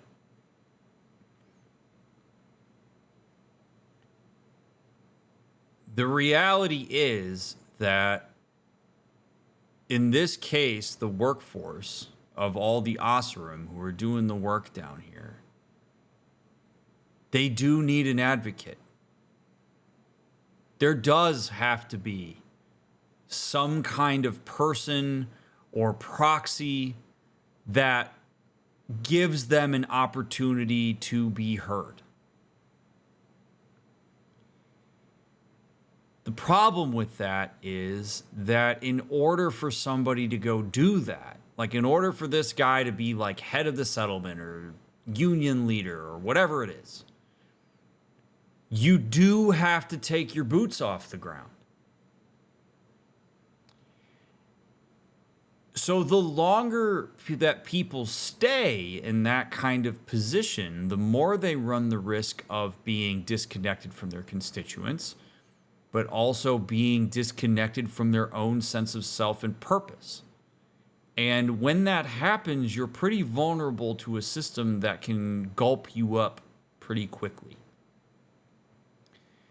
So while it is maybe a bit annoying or pretentious potentially to hear this guy say, you know, I grew up with a hammer in my hand and it's actually kind of important that he engages with that if he's really going to be a champion of the people here. We don't want him to get lost in the clouds. We don't want this guy to start dressing up in all these ornate robes, start closing himself off in an apartment, stop talking to the people that are holding him accountable to advocating for them. Now, he may be full of shit. He may be an opportunist who knows how to wheel and deal and engage in a level of charisma, or perhaps he had some opportunities that put him in this position of power, and he's not actually here to advocate for his constituents and instead is out for himself and has duped everybody into believing that he's there for them. That absolutely happens in huge ways. But it's complicated by the fact that genuinely, more often than not, when people take up this kind of position that's going to suspend them in flux, where they're disconnected from the people that they're having to push against and also from the people that they are in service to, it's a really confusing place to be in. So this guy is likely going to feel inauthentic to an extent, because of the fact that he's bouncing in back and forth between that space. I don't know enough about him yet. So that's the perspective I want to take here. Is this guy probably has his head in the right spot, but may also be corrupted by a system and by his own needs, because once you get power, you have to be very careful with the way in which you use it and leverage it. We'll find out, I'm sure. You ordered the work stoppage? Indeed I did. We're laborers, not soldiers. Until the Carja clean up their mess and give us the fair deal we deserve, I'm not risking Osseram lives. Fair deal? You mean your concession decree? It's not my decree. It's on behalf of all the good Osseram laborers of this land who do all the back-breaking work, while only the Carja reap the rewards. All we're asking for is the ability to share in this prosperity for a land worked by the people, for the people. Right. And just how much would be your share? Only an amount appropriate to my contributions to this community, of course.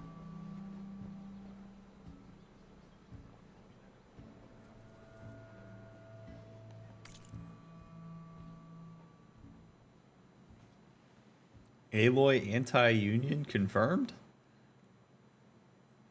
No, I don't. I think this is the kind of diplomatic shit that Aloy doesn't want any part of. I actually think that Aloy probably sees this as a massive inconvenience. Could almost guarantee she sees this as a massive inconvenience. In the same way that when teachers' unions go on strike, general people in the population who have kids that have to go to school will get frustrated because they see it as a massive inconvenience to themselves. Right? Like, people have their own agendas, and until people are directly affected by something, they generally are going to let it ride. And so Aloy here sees this guy pushing for workers' rights. And again, he might be pushing a shitty agenda. I don't know enough about it. Maybe he's asking for something that's absolutely ridiculous. I don't know. Very well could be. But I think Aloy's pushback on him is less about whether she's an anti or pro-union person and more about this bullshit's in the way of me going west. So get this shit figured out because I've got an agenda. But is her agenda more important than theirs? In this context, I suppose it is, because we're looking at a planet that's going to be absolutely ruined. But this is, I mean, real stuff. Like, you start getting into these squabbles, and people will turn and advocate for people who are already in exploitive positions of power because the inconvenience of the little guy advocating for themselves throws the system off. If you benefit from an exploitive system, you're going to get frustrated when people try to advocate, when the exploited try to advocate for themselves. We're all cool with this shit until it starts to be an inconvenience to us.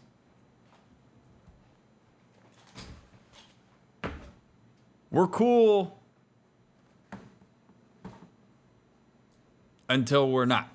And so, again, I don't know enough about this guy. I'm not trying to get into the politics of what's happening here. Because Aloy's like, I gotta get out of here. I gotta figure out how to go west. And if she, but there is to some extent some possibility that she's choosing to engage in this stuff. Because she might just hop on a Longhorn and head her way out west and deal with the Tenakth herself. But she is getting herself invested in these opportunities here. And so she's got to be willing to listen and see what's going on. This guy could be full of shit. This guy could be a champion of the people. I don't know enough about him.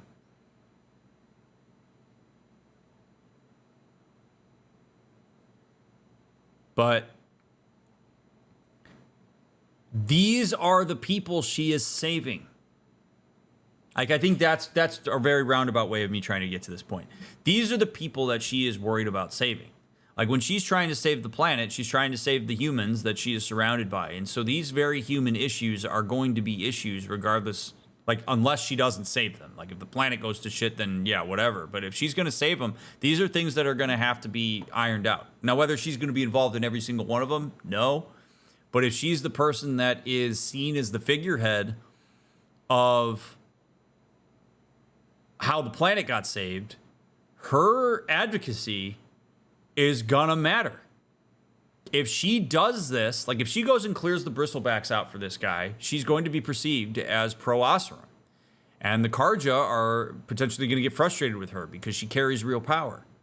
So, again, this is why I have kept hammering this point home all through Zero Dawn and now through Forbidden West, that Aloy's growth here has to be a recognition of her status within this society. She has real power and real pull. If Chainscrape is on Karja land, shouldn't a Karja be in charge? Who appointed you? Oh, he's not. The sensibilities of good Oseram folk, of course. Oh. You think a Karja can head this whole venture? Ah! The magistrate can barely make the trek from Barren Light without losing a few screws. So you have no real authority then? People only follow you because you say so. Loudly. Anyone who has followers has authority. I've been with Chainscrape from the beginning. I mean, I'm practically its founder, and its honest folk know I'm indispensable to its success.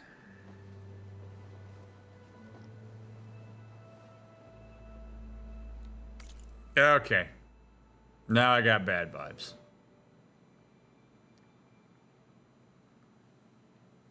And it's all nested within his language. Again, another DrMickism that you've heard me say in probably every playthrough is language is important. And if you watch language as a process, instead of just hearing what people say, you start to glean some real important information about where people are coming from and what they're trying to accomplish. Something that he has consistently done as he's engaged with Aloy here is he has emphasized certain words which are designed to create a split. One of which is seen as powerful and one is seen as like either rebellious or antithetical to the needs of the many. And the key word here is the word honest. He says, honest Oseram here know that I've been here from the beginning. The real Oseram understand what I'm trying to accomplish here. As soon as you say that, you suggest that there are dishonest Oseram, that there are Oseram that are less than, that the ones who do not support you perhaps are not real Oseram or don't get it, or they're the New Age. That tells me that he is trying to position himself in a particular type of way. If he said, I'm here for all Oseram, I'm here even for the people that don't necessarily agree with me, I hear that there are very real concerns about my existence, I welcome conversations about whether I'm the person that should be leading the charge. I'm aware that there are people that are talking about that. In fact, I'm willing to try to collaborate with them and hear their concerns and see what I can do to address them. That's different. But when this guy starts going around and getting all gregarious about how honest the real OGs know what I'm all about, he's creating fissures in his constituents. If you're not with me, you're against me. So that languaging and that process of communicating that to me starts to scream red flag here. Like, this guy's got a bit of a silver tongue here now and is potentially a problem, or at the very least not what he's presenting himself to be. Which, as a secondary point, Aloy now needs to be very mindful of, because mere optics of her engaging in a conversation with this guy and giving him a platform to talk in the way that he's talking shows a passive endorsement on behalf of the Savior for what this guy is all about. So if you're her, you may want to poke a little bit in front of everybody of, what the hell do you mean honest Oseram? Who are the dishonest Oseram? Like, you use your position of power here to do a little bit of advocacy on behalf of the fact that, like, if you're going to represent an entire people, that means that you represent a very diverse array of perspectives. You don't just pick and choose the perspectives that you like best. You said you founded Chainscrape. Somehow I doubt that. Practically founded, I said. I alone saw its potential when it was just a smattering of tents in Barren Light's shadow. I invested in the mine, convinced some friends back home to do the same, and here we are. You could say Chainscrape is what it is thanks to me. Oh, so you're not just standing around and profiting off everyone else? Not at all. Sure, I make a little return on my investment here and there, but my main priority, as it was from the beginning, is to look after the well-being of these honest, working Oseram.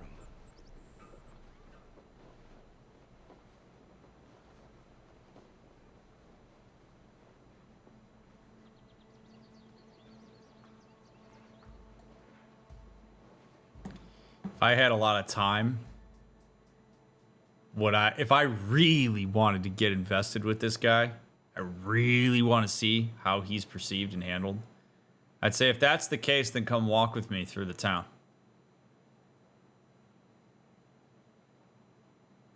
I want to see how people interact with you.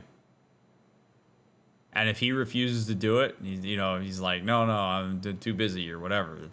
Then we start to get information. It's really easy for this guy to talk, but what does this stuff look like in practice?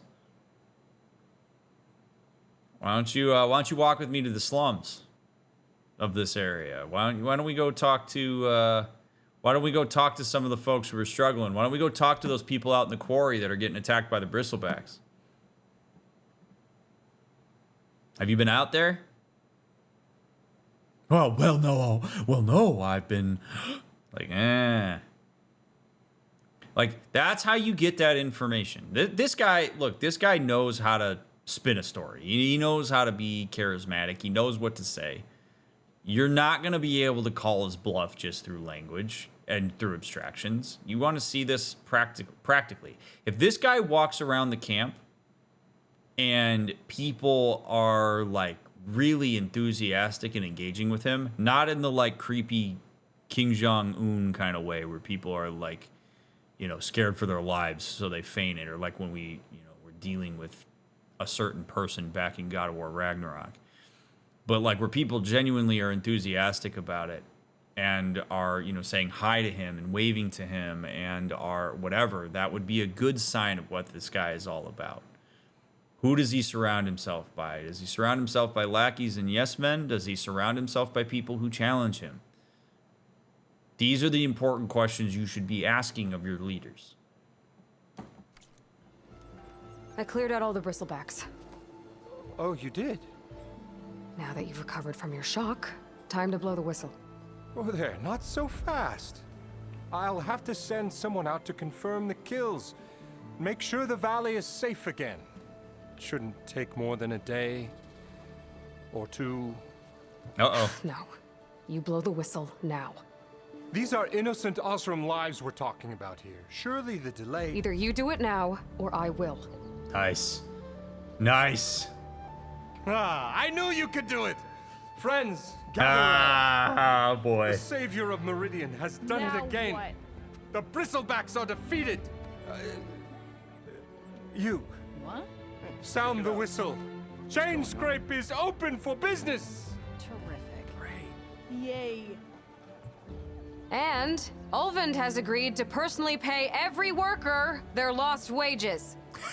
That's what I get. Yeah! Woo! Champion of the people! Don't you have an embassy to get to? Yeah, I guess I do.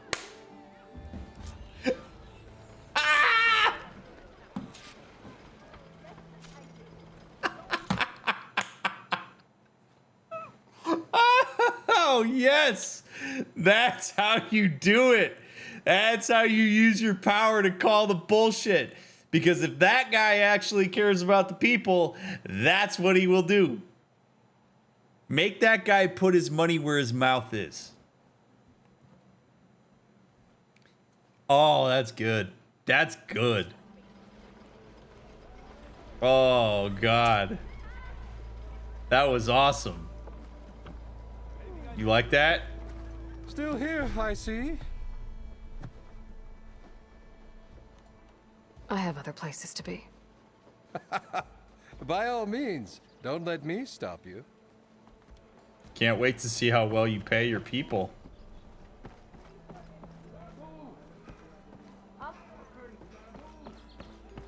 Amazing. Absolutely amazing.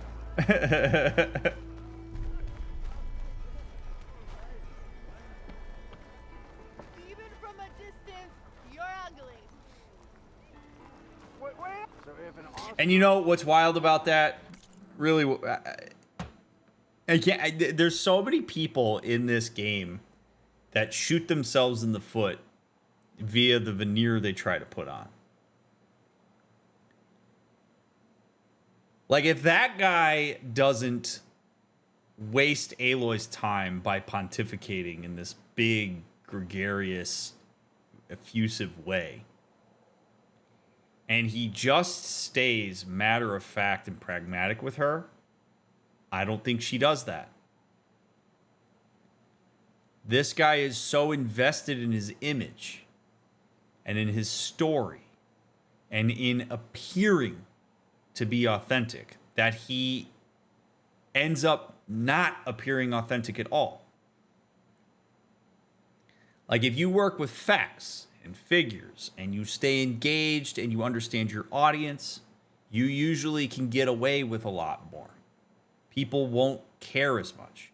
As soon as he got Aloy emotionally invested via annoyance, as soon as he makes it clear that he's a bit more about himself than he is about the people around him, Aloy takes it upon herself to use her role to negate him, which in this case is fine. I hope he pays the workers. It's a great gesture on her behalf. And it puts him in a really difficult position because now, what is he going to do? He's going to take a position that's antithetical to the Savior's position? That's not good. So that was a real big show of force that Aloy had there. But it's one that if that guy really wanted to avoid that, don't put all that veneer on. Because people who are pretty socially adept can see through that. Even people who aren't can see through that. Yeah, got work to do. One drink for me. Hey! Workbench is free if you need to tinker with that gear of yours. Hope to catch you soon.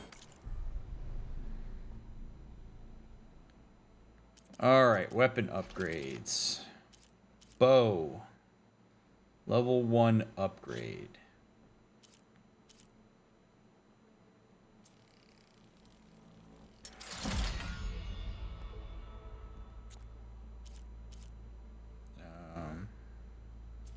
Might as well make it level 2.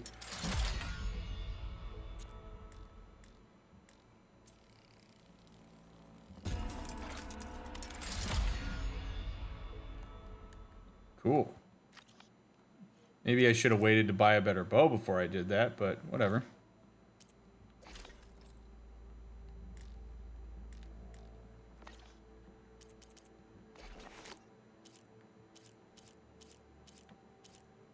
Ooh, resource pouch.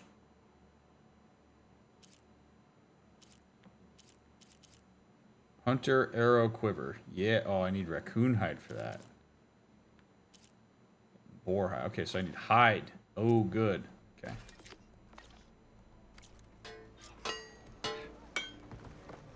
Hey, why are you so blurry? Like my uncle used to say. When do you think you could...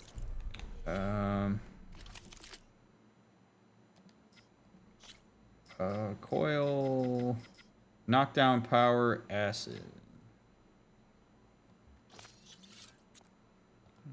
Cool. This lucky hammer of mine. Shop just opened up, and I've got a Stealth. backlog of... Osram Explorer, Nora Huntress. Hey. Not gonna lie, this is kind of cool.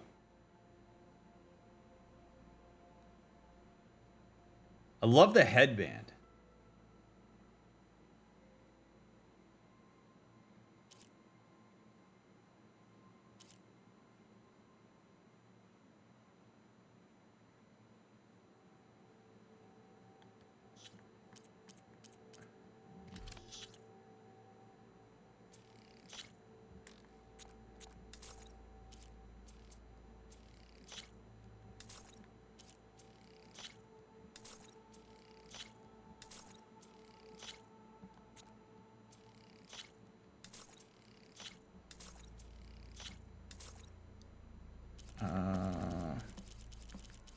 Keep that stuff. Oh god, this is so much better than Zero Dawn's inventory system was with this stuff. So much nicer.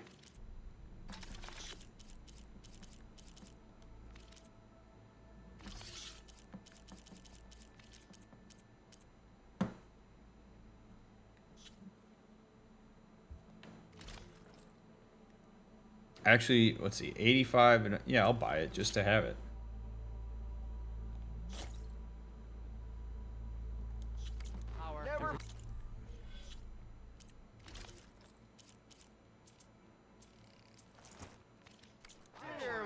What will you choose? You have found me. Yeah, I'm into it. That's awesome.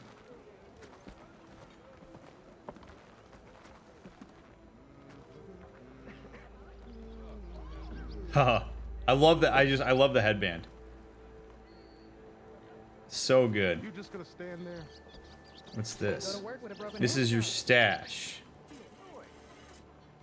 Okay. Certainly so. Hair is a sign of genius, you know. As I walk.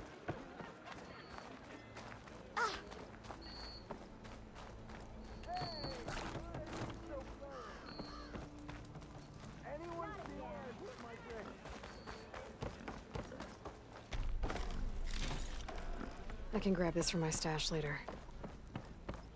Oh, look at the lighting. Are you kidding me right now? Oh my gosh.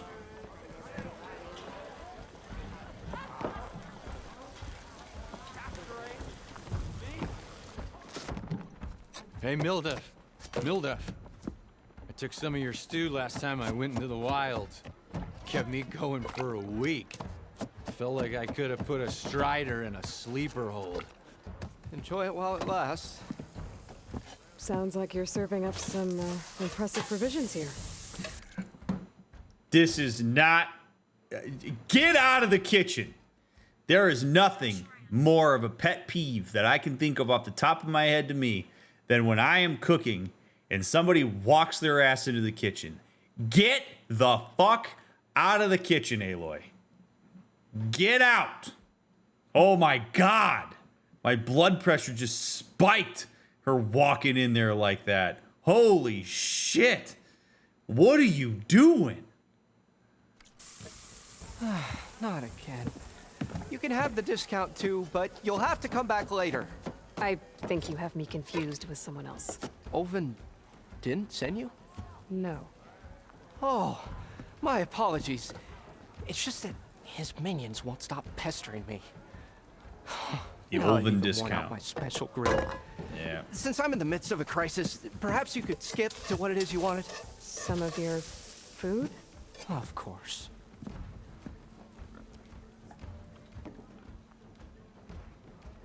Yeah, okay. The Olvin, it's not great. I get it. Olvin's not great. I tried. Are Ulvin's people causing you problems? Oh, yeah. They constantly demand my best, but the equipment I need to make my signature dishes isn't built for batch cooking. And don't get me started on the Olvin discount they feel so entitled to. And if you refuse? I make meals, not trouble. This is like an honest working dude. How did you end up in Chainscrape? Heard about a new and upcoming town at the edge of the frontier. Where there's a town, there's a tavern. I was in need of work. So I got myself out here and started cooking. Some of these people had never tasted proper boars and berries stew before. Anyway, next thing I knew, people kept coming back. Guess they liked my food. Or the ale. Your last customer mentioned your cooking really kept him going out in the wild. Where I'm headed, I could use some of that. I would be happy to oblige, especially since you have the decency to ask pleasantly. But my special groove griddle is no more. Without it, I can't cook any of my signature dishes. I hate to think what'll happen when I'm forced to refuse Olvin or his goons. Even if I already had the right ingredients, there's nothing I can do. Unless you can source me a temporary replacement? What do you need? For the ingredients, a few pieces of decent wild meat, and I'd say a big handful of bitter leaf stems. That'll do.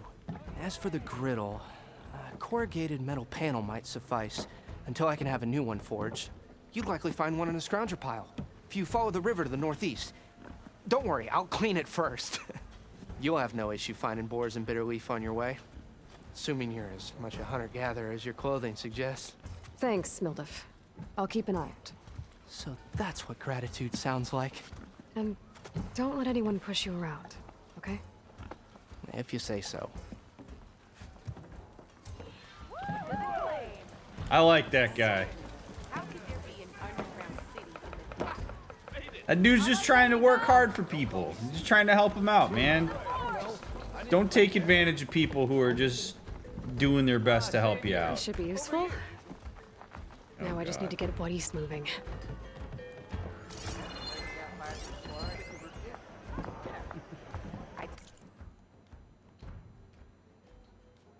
My eyebrows! Scroll. A complaint form smudged with ash and filled with angry glyphs. Javad, please help. The product in question maimed me. I filled out the required form below and I still can't even get a refund from Della and Boomer. I beg you, give me justice. Complainant. Jodert Guardsman. Product description. Bangbuster, I think. Boombuster? Does it matter? I bought it 3 days ago. I know you'll remember me. Incident description. Again, I just told you I was demonstrating this scorched out hammer to my fellow guardsmen by slamming it on a piece of rock instead of booming the rocket. Boom towards me, and now I don't have any eyebrows. Am I surprised? Am I sad? Nobody can tell since I no longer have eyebrows. So in case you weren't aware, let me tell you, I'm very unhappy and I want my shards back. Refund. Denied. Customer was made fully aware of the prototype's volatility at the time of purchase. Proceeded with purchase regardless, proclaiming, I'm not a baby. One little dough, Oh, God.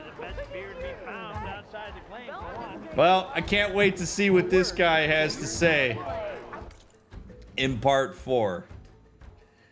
YouTube, thank you so much for taking the time to watch this playthrough. I hope you enjoyed watching it as much as I enjoyed playing it. I am incredibly excited for what this series is going to bring. I think it's going to be a really good one. So leave a like, please. Leave a comment down below. Follow the links down in the description. Those of you that financially support my stream, thank you for doing that in whatever ways you do it. It means a lot. But really, more than anything, I appreciate you being here, and I appreciate your engagement with my channel. So, if you are binging, I will catch you in the next one. You're waiting for the next one to come out. As always, we'll get it out as soon as we can. Appreciate you immensely. I'll catch you on the next one.